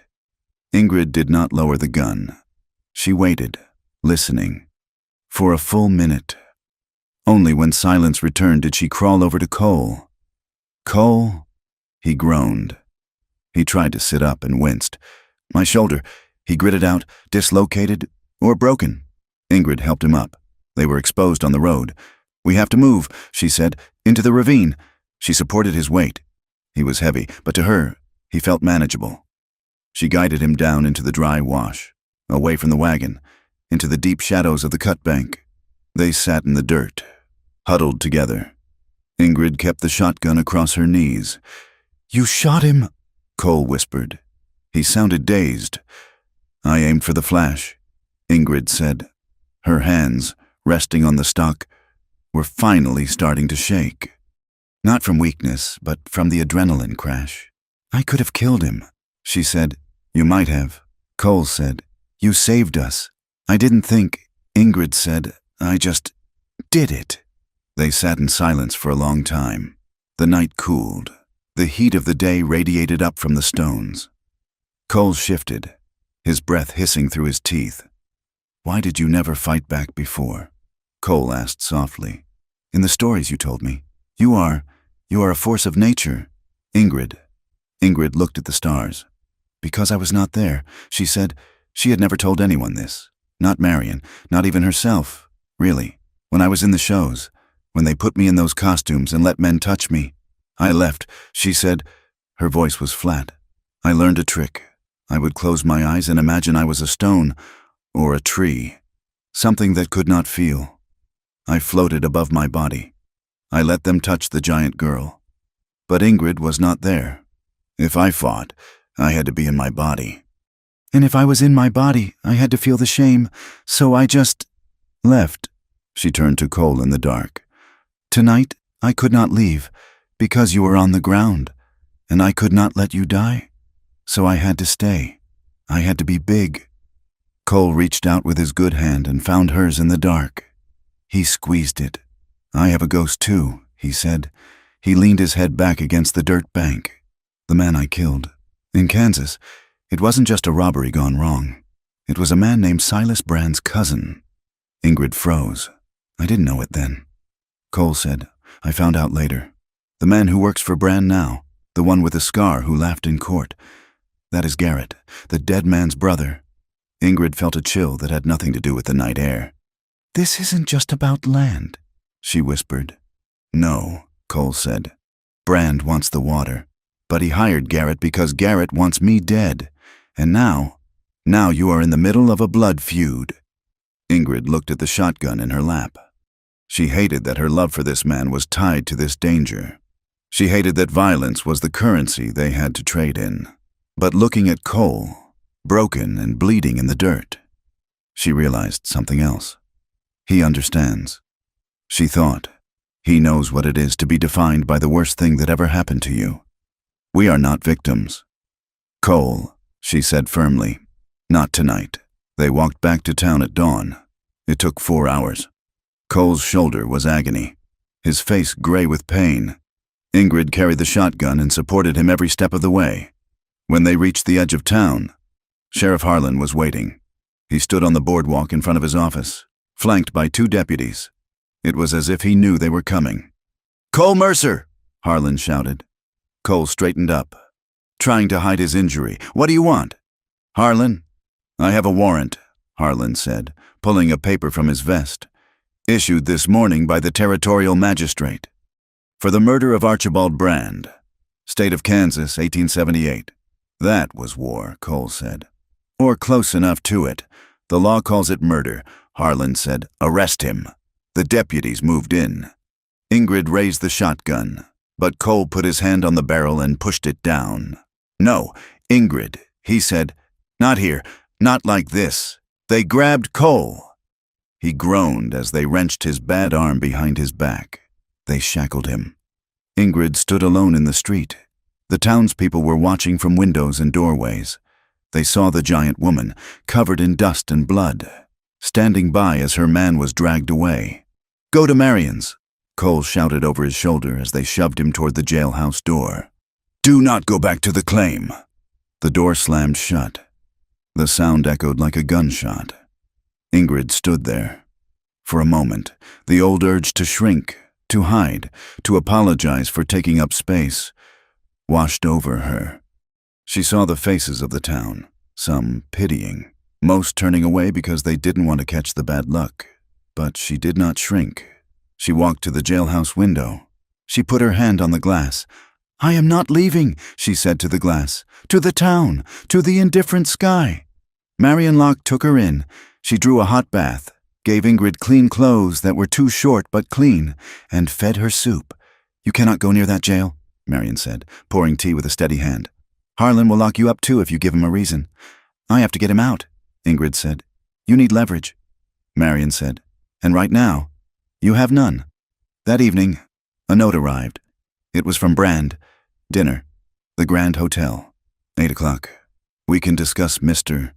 Mercer's future. Ingrid went. She wore her cleanest dress. She walked into the dining room of the hotel, ignoring the stairs. Brand was sitting at a corner table. Please, sit, Brand said. Let him go, Ingrid said, remaining standing. Brand sighed. He gestured to the chair. He killed my cousin, Miss Halverson. Justice must be served. You don't care about your cousin, Ingrid said. You care about the creek. Brand smiled. He appreciated directness. Perhaps. Here's the deal. You sign the quitclaim deed tonight. You agree to a quiet civil ceremony marrying me next week. In exchange, I will use my influence to have the charges against Mr. Mercer reconsidered. I will arrange for him to be exiled from the territory rather than hanged. Ingrid felt the room spin. It was the cage again. The gilded cage. She could save Cole, but only by selling herself to this man. It was the same choice she had faced a dozen times in her life. Safety at the cost of her soul. She almost said yes. The terror of seeing Cole hang was a physical pain in her chest. But then she remembered the cabin. She remembered the way Cole had stopped when she whispered hurts. She remembered the promise always. If she did this, she would be betraying everything they had built. She would be saving his life by destroying the thing he loved. Her freedom. No, Ingrid said. Bran's eyes narrowed. Excuse me? I said no, I will not marry you, and I will not sign. Then he hangs, Bran said coldly. If you hang him, Ingrid said, leaning across the table, her voice low and dangerous. I will burn your ranch to the ground. I will not need a match. I will find a way. She turned and walked out. She went back to Marion's. She was shaking, but her mind was racing. She needed a weapon. Not a gun. Bran had too many guns. She needed the truth. Marion, Ingrid said. Who washes the sheriff's laundry? Marion blinked. Sarah, the girl who works at the laundry behind the saloon. And who cleans Bran's office? Mrs. Higgins. I need to talk to them, Ingrid said. Tonight? Now. For the next 2 days, Ingrid Halvorsen became a specter. She moved through the back alleys and kitchens of the town. She used Marion's network, the invisible army of women who cleaned the floors, washed the sheets, and heard the drunken boasts of powerful men. Most were afraid to speak, but Ingrid was persistent. She offered them the gold coins from her shame pouch. I am fighting for my life, she told Sarah at the laundry. And I think he is stealing from you too. Sarah hesitated, then pulled a small ledger from under a pile of dirty sheets. I found this in Harlan's vest pocket, Sarah whispered. He forgot it. I was going to burn it, but the numbers didn't make sense. Ingrid took the book. She sat by the lamp in Marion's kitchen and deciphered the scribbles. It was a record, not of law enforcement, but of cattle. Brands altered. Water rights diverted. Payments made from Bran to Harlan for services rendered. Evictions. Arrests. Intimidation. It was proof. But proof in a book meant nothing if no one saw it. It was Friday night. The Golden Steer Saloon was packed. Miners, cowboys, drifters. The air was thick with smoke and the smell of stale beer. The batwing doors swung open. Ingrid Halvorsen stepped inside. She did not look at the floor. She did not hunch. She wore her borrowed dress like armor. She held a sheaf of papers in her hand, pages torn from the ledger. Along with affidavits Marion had helped her gather from 3 other terrified widows who had lost land to Brand. The piano player stopped. The room went quiet. A woman in a saloon was rare. A giant woman was a spectacle. Hey, tall girl, a drunk shouted. You looking for a dance partner? You'll have to hold me up. Laughter rippled through the room. Ingrid walked to the center of the room. She climbed onto a poker table. The wood creaked, but it held. She towered over them now. She was 7 feet above the floor. Listen to me, she shouted. The laughter died down, replaced by confused muttering. You laugh at me because I am big, Ingrid said. You laugh because I am strange. But while you are laughing, Silas Brand is picking your pockets. She threw the papers down onto the table. Sheriff Harlan is a thief, she announced. She pointed to a man in the crowd. A small rancher named Miller. Mr. Miller, you lost your water rights last month, yes? You were told the creek dried up. Miller nodded, looking nervous. It did not dry up, Ingrid yelled. Harlan blew the dam upstream. It is here, in his own book. He was paid $50 by Brand to starve you out. The room shifted. The amusement evaporated, replaced by a cold, hard tension. She pointed to another man. And you, Mr. Jensen, your cattle that went missing, they are running with Brand's herd right now.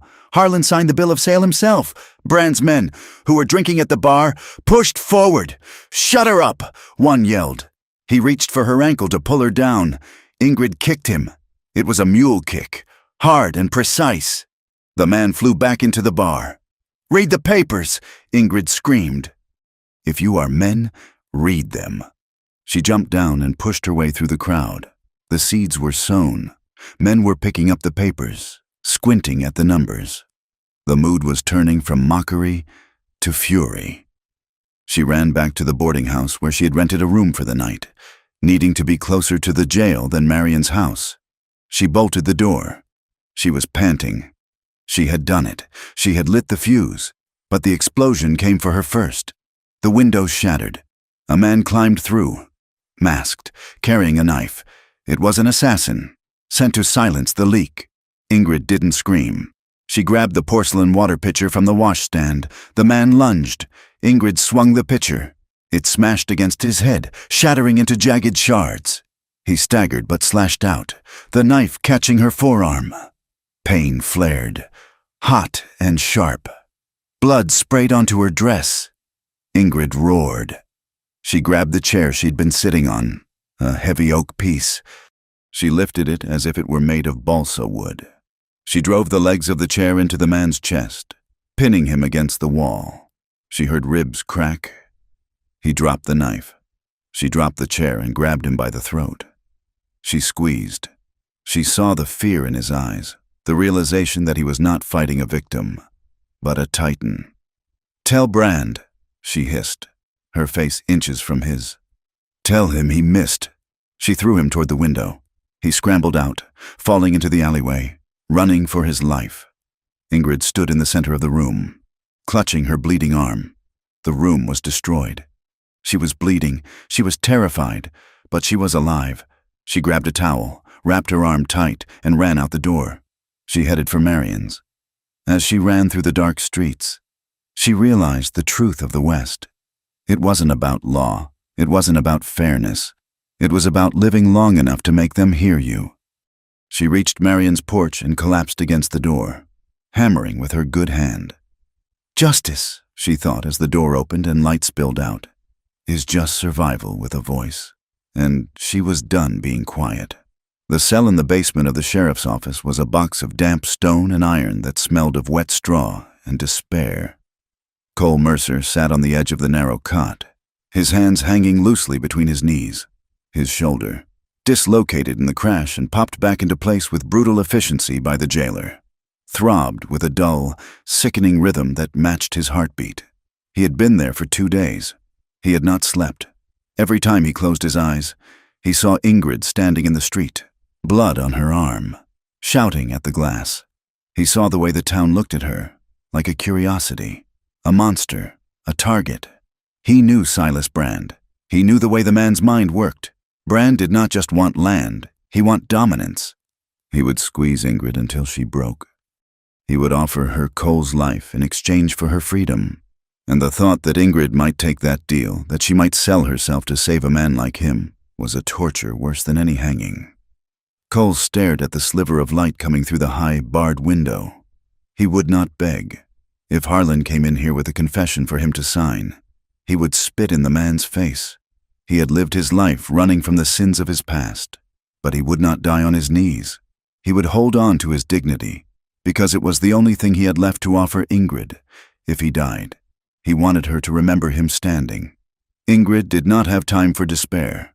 She was moving with the cold, focused energy of a woman who has realized she has nothing left to lose. Marion Locke paced the kitchen of her small house, wringing her hands in her apron. "It is suicide," Marion said. "The depot will be crawling with them. It is the only way," Ingrid said. She was wrapping the ledger and the affidavits in oilcloth, tying the bundle tight with twine. The rumor Marion had heard that morning was their only lifeline. A United States Marshal, a man named Davies, was passing through on the noon train, heading for Denver on Federal Railroad business. He was outside Harlan's jurisdiction. He was outside Brand's payroll. "But I have to get to him before the train leaves," Ingrid said. "And I have to get past Brand's men to do it." Marion looked at her. Ingrid wore her work boots and a heavy canvas coat she had borrowed from Marion's late husband's closet. She looked like a soldier. "I will create a distraction," Marion said, her voice trembling but determined. "No," Ingrid said. "You have done enough. I will not drag you down with me." She tucked the package inside her coat, against her ribs. "Ingrid," Marion said, grabbing her arm, "be careful. They will not hesitate to shoot." Ingrid looked down at the smaller woman. She touched the bandage on her own forearm where the assassin's knife had cut her. "Neither will I," Ingrid said. The train station was a chaotic churn of steam, shouting porters, and shifting freight. The noon whistle blew, a shrill scream that cut through the thick, coal-dusted air. Ingrid pulled her hat low and stepped onto the platform. She tried to hunch, to blend in, but it was impossible. She was a lighthouse in a sea of dinghies. She saw the marshal. He was standing near the first-class car, a tall man with a gray mustache and a bearing that suggested he did not tolerate foolishness. He was checking his pocket watch. She started toward him. "There!" The shout came from the loading dock. Ingrid turned. Two of Brand's hired guns, Garrett, the brother of the man Cole killed, and another man named Pike, were jumping down from a stack of crates. They had spotted her height instantly. "Get her!" Garrett yelled. "Don't let her near the train." Ingrid did not freeze. The old Ingrid, the girl in the circus tent, would have frozen. The woman who had wintered on the line camp turned and ran. She did not run away. She ran toward the threat, angling for the gap between two baggage carts.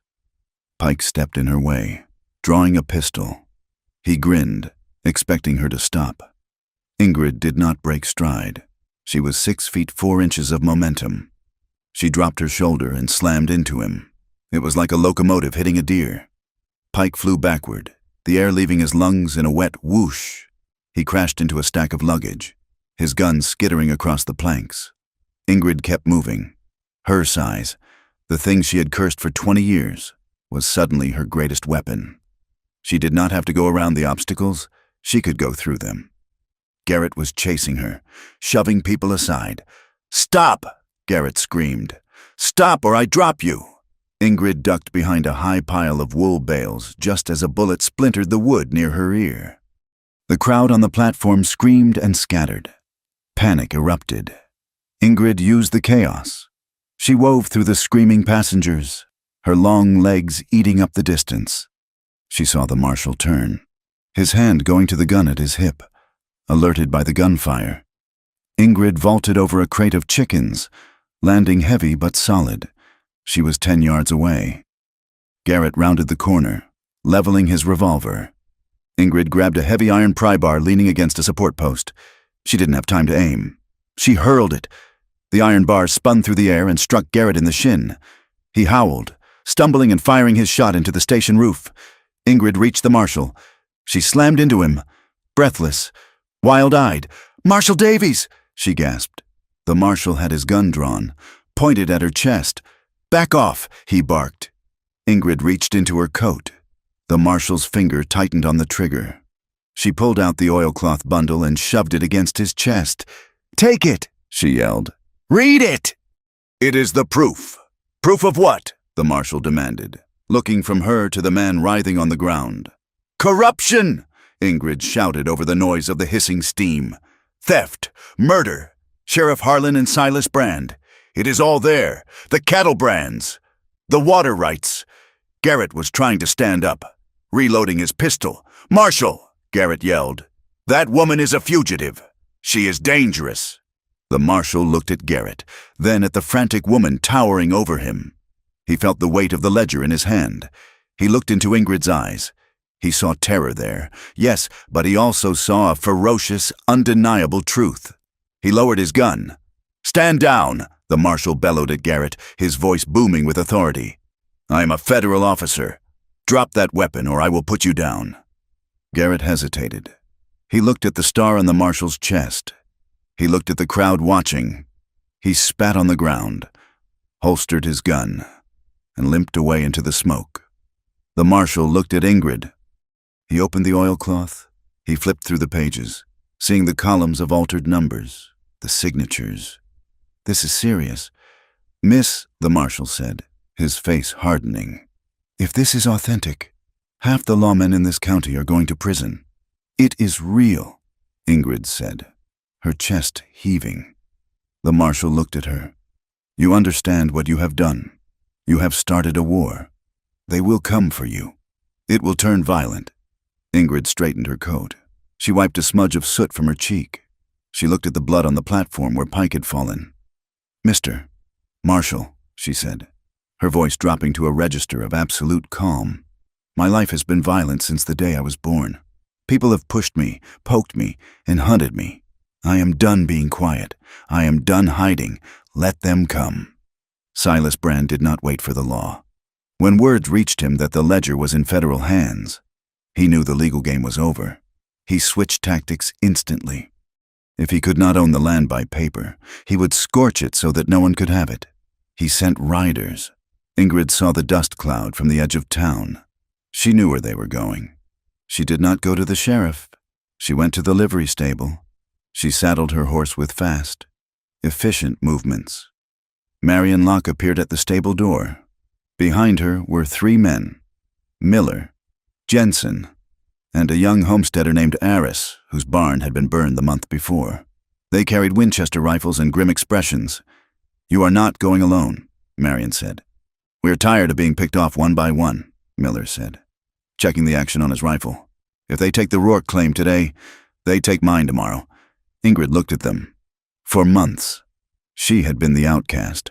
Now, she was the captain. "Ride hard," Ingrid said. They thundered out of town, a ragtag cavalry racing against destruction. When they crested the ridge overlooking the creek, smoke was already rising. Brand's men were there. They had tied ropes to the porch of the cabin and were using horses to pull the supports down. A fire had been set in the lean-to. Ingrid felt a scream build in her throat, but she swallowed it. Grief was a luxury she could not afford. That cabin was the only home where she had ever felt safe. It was the place where Cole had warmed her gloves. It was the place where she had learned to bake bread. It was the proof that a gentle life was possible, and they were erasing it. "Spread out," Ingrid shouted to her small band. "Fire over their heads! Drive them off!" She spurred her horse down the slope. She raised the shotgun she had carried since the ambush. She fired into the air. "Get away from there," she roared. The Brand riders, surprised by the resistance, scrambled for cover. Bullets whizzed past Ingrid, snapping like angry insects. She did not flinch. She rode straight for the fire. She jumped from her horse and grabbed a shovel leaning against the trough. She began throwing dirt onto the flames, licking up the side of the cabin logs. "Water!" she yelled. "Get the buckets!" Miller and Jensen dismounted and opened fire on the riders, providing cover. Marion ran to the creek. Ingrid fought the fire. The heat seared her face. Her eyes watered. She shoveled with a mechanical fury, her muscles straining. She watched the flames catch the roof. She saw the shingles curl and blacken. It was no use. The wood was too old, too dry. The fire climbed faster than she could fight it. The roof groaned. Sparks showered down. Ingrid stood back, her chest heaving, her face streaked with soot and tears. She watched the cabin, her sanctuary, turn into a skeleton of orange fire against the blue sky. She felt a hollowness open inside her. They had taken it. They had taken the wood and the stone. But as she looked around at her neighbors firing back at the tree line, defending the patch of scorched earth she stood on, she realized something. They could burn the house, but they could not burn the claim. And they could not burn her. The grief turned sharp. It crystallized into a cold, diamond-hard rage. She turned to the ridge. "Keep firing," she ordered. "Do not let them cross the creek." The standoff lasted an hour. Then, a bugle sounded. Not the cavalry, but close enough. Marshal Davies rode over the hill, flanked by 4 deputies and, surprisingly, Sheriff Harlan, who looked pale and was riding with his hands tied to his saddle horn. "Cease fire!" the marshal shouted. Brand's men in the trees hesitated, then lowered their guns. They saw the federal badges. They saw the sheriff in custody. The game changed. Silas Brand himself rode out from the tree line. He was dressed immaculately, as if he were attending a garden party, though his horse was lathered.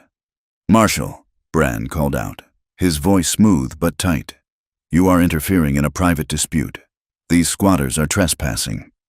The marshal rode down to the creek, his horse splashing through the water. He pulled his horse up in front of Ingrid. He looked at the burning cabin, then at Brand. "I have read the ledger, Brand," the marshal said, "and I have heard the testimony of your sheriff here. He was quite talkative once we explained the federal penitentiary term for conspiracy. Brand's face twitched. "It is slander. It is evidence," the marshal said. "You are under arrest, Mr. Brand, for fraud, racketeering, and attempted murder." Brand looked around. He saw his men backing away. He saw the homesteaders aiming rifles at him. He saw his power evaporating like mist. He looked at Ingrid. She was standing amidst the ashes of her home, soot-covered, holding a shovel like a spear. She looked magnificent and terrifying. Brand snapped. The veneer of the gentleman cracked, revealing the vicious animal beneath. He spurred his horse forward, ignoring the marshal. He rode straight at Ingrid. "You think you win," Brand screamed. "You are nothing. You are a freak, an investment I should have made." He reached down as he galloped past, grabbing her arm. He meant to drag her, to trample her, to break her one last time. Ingrid did not pull away. She planted her feet in the mud. She locked her arm. She was 6 feet 4 inches of labor-hardened muscle. She was an anchor. Brand's horse jerked. Brand was ripped from his saddle. He hung in the air for a second, suspended by his grip on her arm, before Ingrid yanked him down. She spun him around. She did not slap him. She did not scratch. She balled her large, capable hand into a fist and drove it into his jaw. It was a punch thrown with 24 years of suppressed anger. It was for the circus tent. It was for the stairs. It was for the cabin. It was for Cole. Brand hit the ground like a sack of wet grain. He did not get up. Ingrid stood over him, rubbing her knuckles. "I am not your investment," she said to his unconscious form. The marshal whistled low. "Remind me never to make you angry, Miss Halverson," he said. "Where is Cole?" Ingrid asked. Turning to the marshal, "He is being transported," the marshal said. "I sent 2 of my best men to intercept the wagon from the jail. They should be here shortly. But the road was dangerous, and Brand had backup plans. 3 miles away, on the canyon road, the transport wagon carrying Cole had been ambushed, not by lawmen, but by the last of Brand's loyalists trying to erase the witness. Cole was shackled in the back. He heard the shots. He felt the wagon lurch. He kicked the door open. He saw the driver dead. He saw Garrett, limping but armed, aiming a rifle at him. End of the line. "Mercer!" Garrett yelled. Cole couldn't dive. He couldn't run. He stood up in the wagon, chains rattling. "Then look me in the eye when you do it," Cole said. Garrett tightened his finger. A shot rang out. Garrett's hat flew off. He spun around. 2 federal deputies came galloping around the bend, repeating rifles blazing. Garrett returned fire, diving behind a rock. The skirmish was short, sharp, and violent. When the dust settled, Garrett was gone, slipping away into the Badlands, and the deputies were cutting Cole's chains. "You Mercer?" one deputy asked. "Yeah, you have a lady friend who is very persistent." The deputy grinned. "Let's get you home." Cole stumbled into the clearing just as the sun was setting. He saw the smoke first, the black column rising into the still air. His heart stopped. He thought he was too late. He thought he would find her body among the ruins. Then he saw her. She was standing by the corral, wiping down a horse. She was covered in black soot. Her dress was torn. Her hair was wild. "Ingrid!" She turned. She dropped the rag. She ran. She did not run delicately. She thundered across the ground. Cole met her halfway. They collided. It was not a movie embrace. It was a crash. Cole groaned as his bad shoulder took the impact, but he didn't care. He wrapped his arms around her waist, burying his face in her neck. She wrapped her arms around his shoulders, pulling him down, lifting him up. They held each other with a desperate, crushing strength. They were checking for broken bones, for bullet holes, for reality. "You are alive," she sobbed into his coat. "You are alive. They burned it." "Cole," she said, pulling back to look at him. "They burned the cabin?" Cole looked over her shoulder at the smoldering pile of logs. He looked at the devastation. Then he looked back at her face, smeared with ash and tears. Alive and fierce. "Let it burn," Cole whispered. "It was just wood. You are here. We are here." He kissed her. It tasted of smoke and salt and survival. It was the kiss of 2 people who had stood on the edge of the abyss and refused to fall in. They did not go back to town. They could not leave the claim. If they left, scavengers might come. They set up a camp near the creek, under the open sky. They laid out bedrolls on the ground, sheltered by the willows. The night was quiet. The violence of the day had drained away, leaving a strange, exhausted peace. They lay side by side under the stars. The sky was torn with clouds, revealing patches of brilliant, cold light. Ingrid turned to him. She reached out and touched his face, tracing the line of his jaw. "Are you hurt?" she asked. "Just old hurts," he said. "And you?" "My knuckles are bruised," she said. "I punched Silas Brand." Cole laughed, a genuine, wheezing laugh that hurt his ribs. God, I wish I'd seen that. They fell silent. The intimacy between them shifted. It wasn't just relief anymore. It was need. Ingrid moved closer. She pressed her body against his. "Cole," she whispered. "I am here. Make me forget the fire," she said. "Make me forget the noise." Cole shifted, rising on one elbow. He looked down at her. In the starlight, she wasn't a giant. She wasn't a spectacle. She was a landscape he wanted to learn by heart. He kissed her throat. He moved slowly. He waited for her breath to hitch, for her hands to guide him. Ingrid's hands moved over his back, feeling the scars, the muscles. She felt the power in him, but she also felt the restraint. He paused when she tensed, waited until she relaxed, and then continued. It was a slow, deliberate reclaiming of their bodies. After a day of violence, this was an act of creation.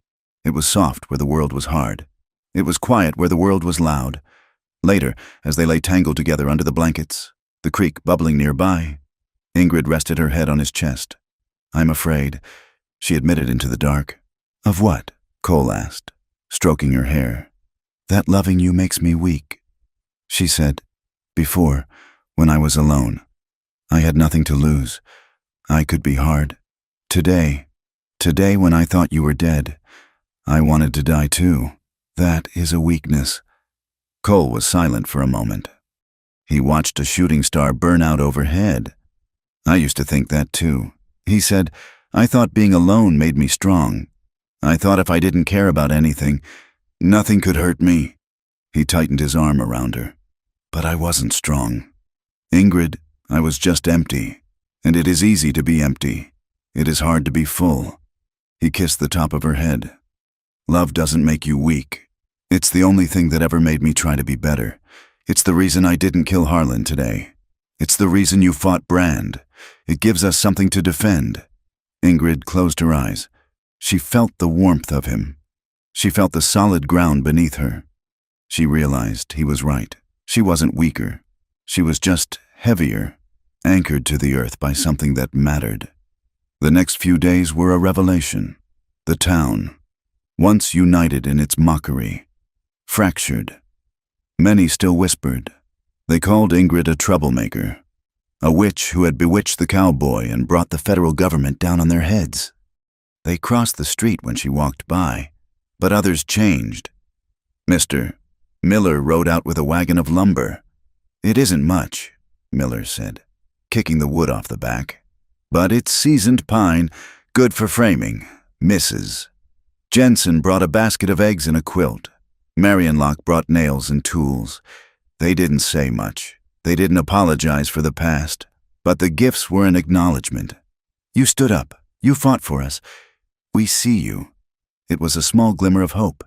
It was not acceptance, not fully, but it was respect. And for Ingrid, that was enough. Marshal Davies came to the camp 3 days later. "Brand is in custody in the territorial prison," Davies said. "The trial is set for next month. It will be the biggest spectacle the territory has ever seen." "And until then," Cole asked. "Until then, he is dangerous," Davies warned. "He has lawyers. He has money buried where we can't find it. He is already sending messages. He is desperate, and a desperate man is a cornered rat." He looked at the pile of lumber where they were starting to rebuild. "Watch your backs," the marshal said. "This isn't over. He will try one last thing to kill the case. Or to kill you." Ingrid looked at the frame of the new cabin rising from the ashes. She handed Cole a hammer. "Let him try," she said. "We are not going anywhere." Cole took the hammer. He looked at her, tall, strong, her hands rough from work, her eyes clear. "No," he said. "We are home." He drove the nail into the wood with a single, ringing blow. The summer heat descended on the territory like a heavy wool blanket that no one could shake off. It was July, and the high plains shimmered in a distortion of heat waves that made the distant mountains look like they were melting into the sky.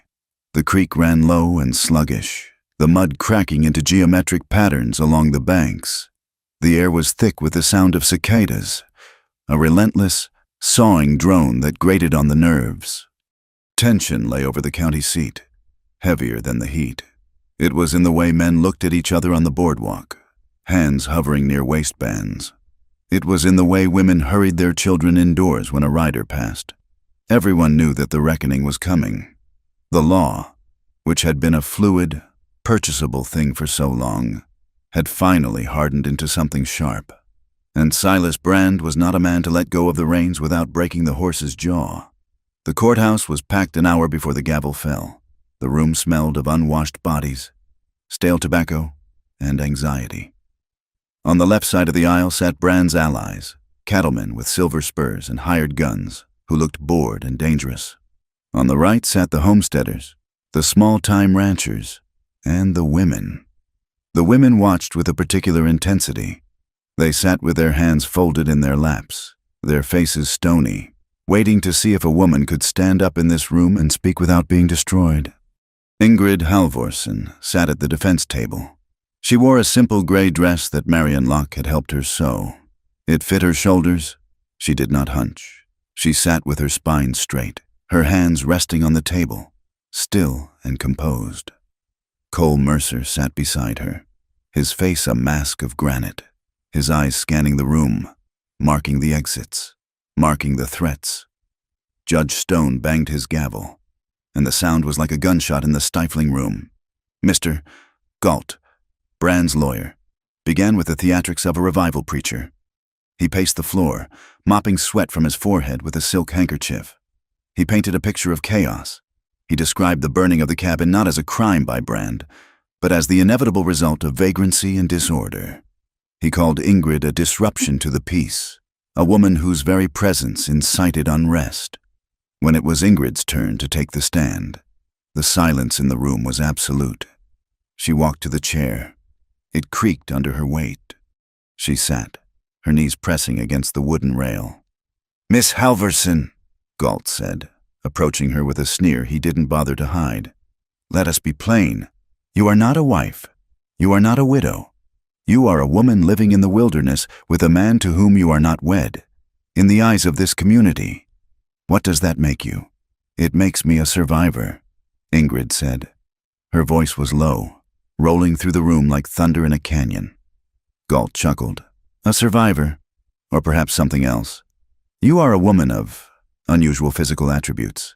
Is it not true that you rely on Mr. Mercer not for protection, but because no proper, decent man would take on a woman of your size without peculiar incentives?" The insinuation hung in the hot air, ugly and poisonous. He was calling her a freak and a whore in the polite language of the court. Cole half rose from his chair, his hands gripping the table edge until the wood groaned. Ingrid caught his eye. She shook her head. "Just once. Sit." Ingrid turned back to Galt. Her cheeks burned with the old shame, the heat rising from her neck to her hairline. She remembered the carnival. She remembered the laughter. But she looked at the faces in the crowd, the women watching her, and she realized that her shame was the weapon Galt was using to silence her. If she refused to pick it up, he had nothing. "Mr. Galt," Ingrid said. Her voice shook. Not from weakness, but from the force of the truth pushing its way out. "You try to make me small by mocking how big I am. You try to make me dirty by implying my life is a sin." She looked up at the judge, then out at the gallery. "I am 6 feet and 4 inches tall. I can lift a wagon wheel. I can plow a field. My body is strong. It is not a public property for you to discuss. It is not a sideshow." She paused, taking a breath that filled her powerful lungs. "And my fear is not an invitation." Just because I'm a woman alone does not mean I'm available to be taken, or beaten, or cheated. My size is not consent. I am a legal person. I have a name, and I have a claim to the land I have bled for. Some of the women in the gallery nodded. One openly wiped a tear. Galt looked flustered, his rhythm broken by her dignity. Cole took the stand next. He did not wear a suit. He wore his trail clothes, clean but worn. He sat with the weary heaviness of a man who has ridden too many miles. "Mr. Mercer," Galt barked. "Is it true you are a wanted man, a killer?" "I was," Cole said calmly. He looked at the jury. "I rode with a bad crowd after the war. I stole cattle. I killed a man in Kansas during a fight I should not have been in. I have never denied it." He pointed at Silas Brand, who sat rigid at the plaintiff's table. "That is how I know what Mr. Brand is doing," Cole said. "Because I know how thieves think. I know how men justify taking what isn't theirs. They call it business. They call it expansion, but it is just theft." Cole leaned forward. "I paid for my sins with years of looking over my shoulder. I am done running. Mr. Brand thinks he can buy the law, but he cannot buy the truth. And the truth is that he burned a woman's home because she was strong enough to tell him no." The doors at the back of the room opened. Marshal Davies walked in. He carried the ledger. The air in the room shifted. It was the moment the tide turns. The marshal took the stand. He did not use flowery language. He used numbers. He opened the book and read the dates. He read the amounts paid to Sheriff Harlan. He read the altered cattle brand registrations. Sheriff Harlan, sitting in the front row, began to sweat. He looked at Brand. Brand looked straight ahead, his face a mask of fury. Under cross-examination, Harlan crumbled. He was a bully, not a mastermind. When the marshal produced a letter Harlan had written demanding more money for removing the squatter, Harlan started shouting that he was just following orders, pointing a shaking finger at Brand. The lie unraveled. It didn't break apart slowly. It collapsed all at once, leaving the ugly machinery of corruption exposed for everyone to see. "Order!" Judge Stone shouted, banging his gavel as the room erupted into shouting. "Order in this court!" Silas Brand stood up. He did not look at the judge. He looked at his men scattered through the room. He gave a sharp nod. It happened fast. Panic is a contagion, and it swept through the courtroom in a heartbeat.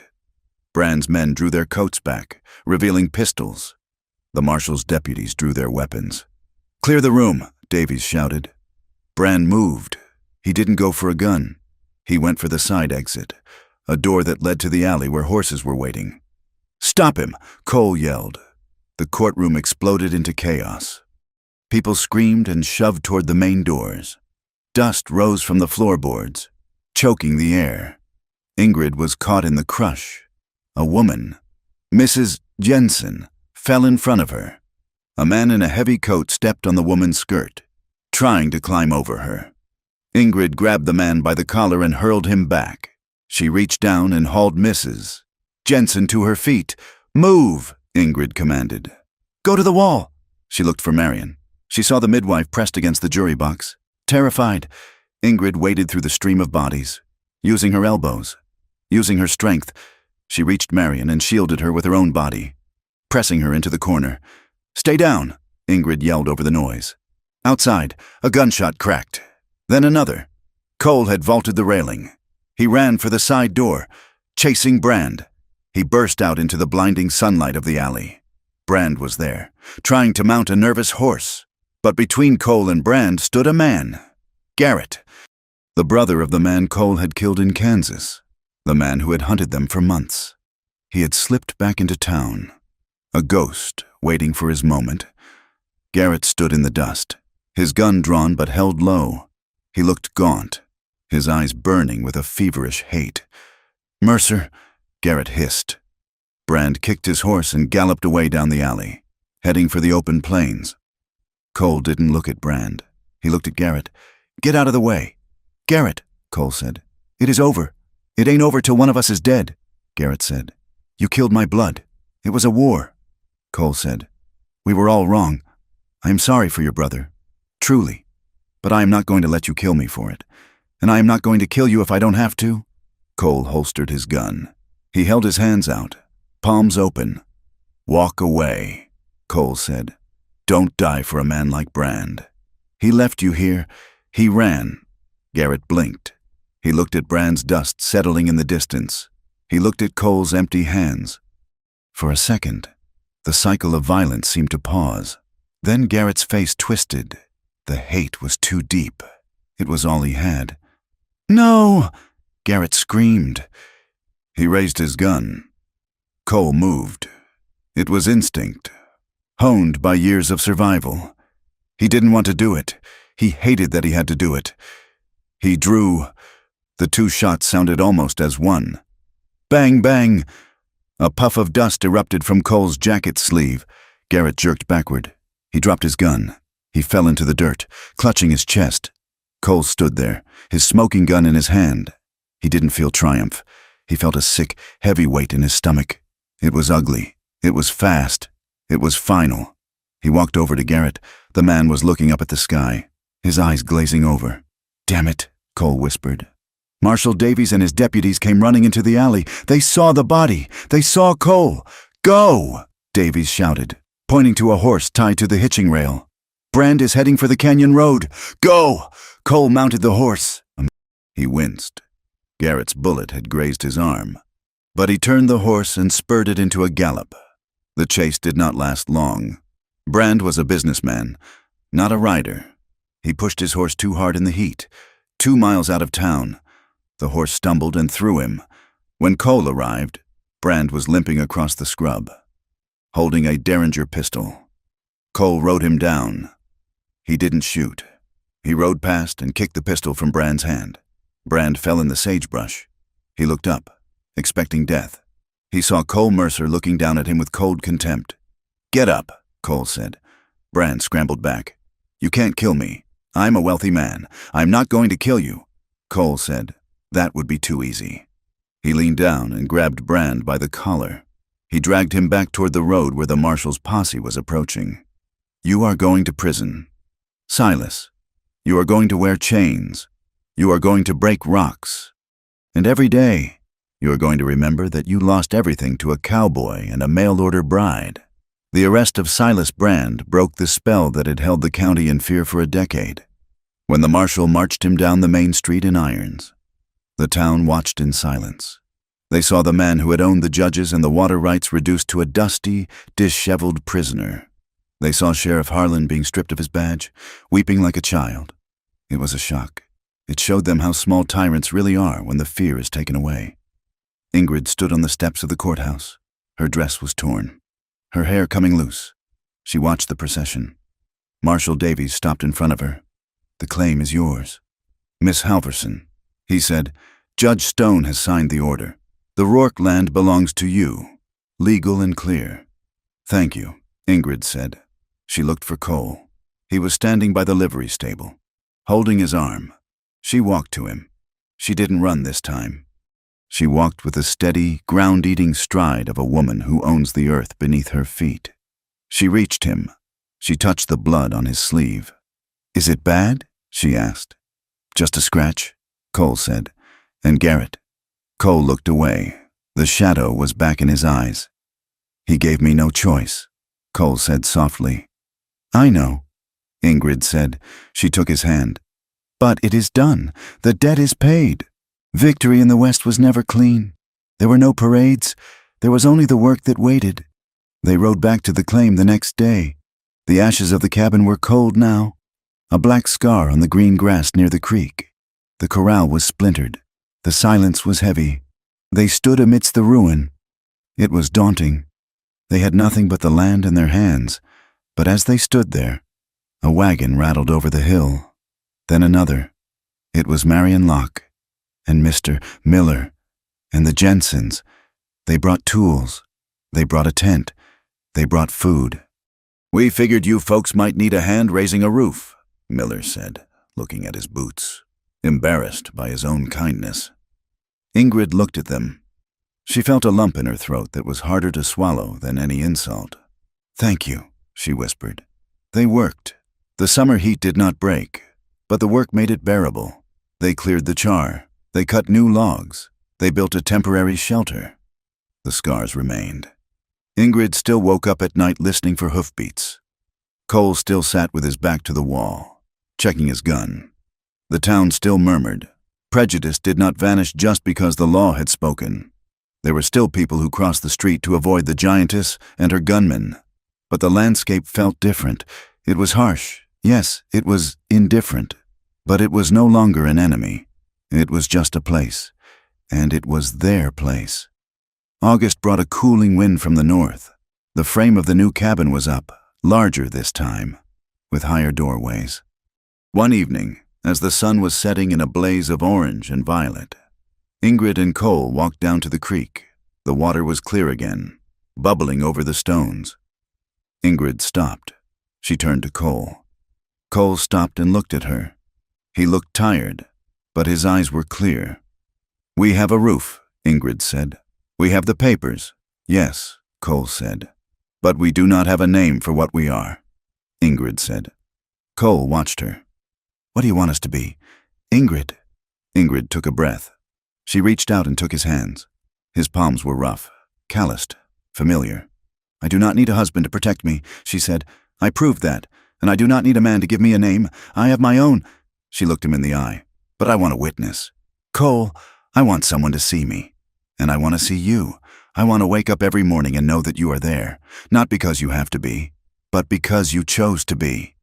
She squeezed his hands. "Marry me, Cole. Not for the law, not for the town, for us." Cole stared at her. His eyes filled with tears. He didn't try to hide them. He didn't wipe them away. He let them fall, cutting tracks through the dust on his face. He had spent his life believing he was unworthy of a home. He believed he was a man made for leaving.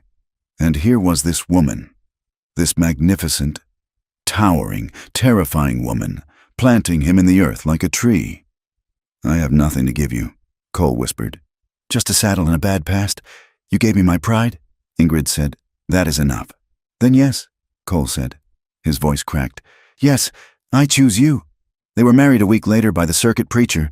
Standing in the frame of their unfinished house, Marion stood as witness. It was simple. It was quiet. That night, in the tent they were using until the roof was finished, the intimacy was different. It was not frantic. It was not a refuge from fear. It was a language. Ingrid lay back on the quilts, looking up at Cole. She did not dim the lantern. She wanted him to see her. All of her. The length of her limbs, the width of her hips, the scars on her arm, the size of her hands.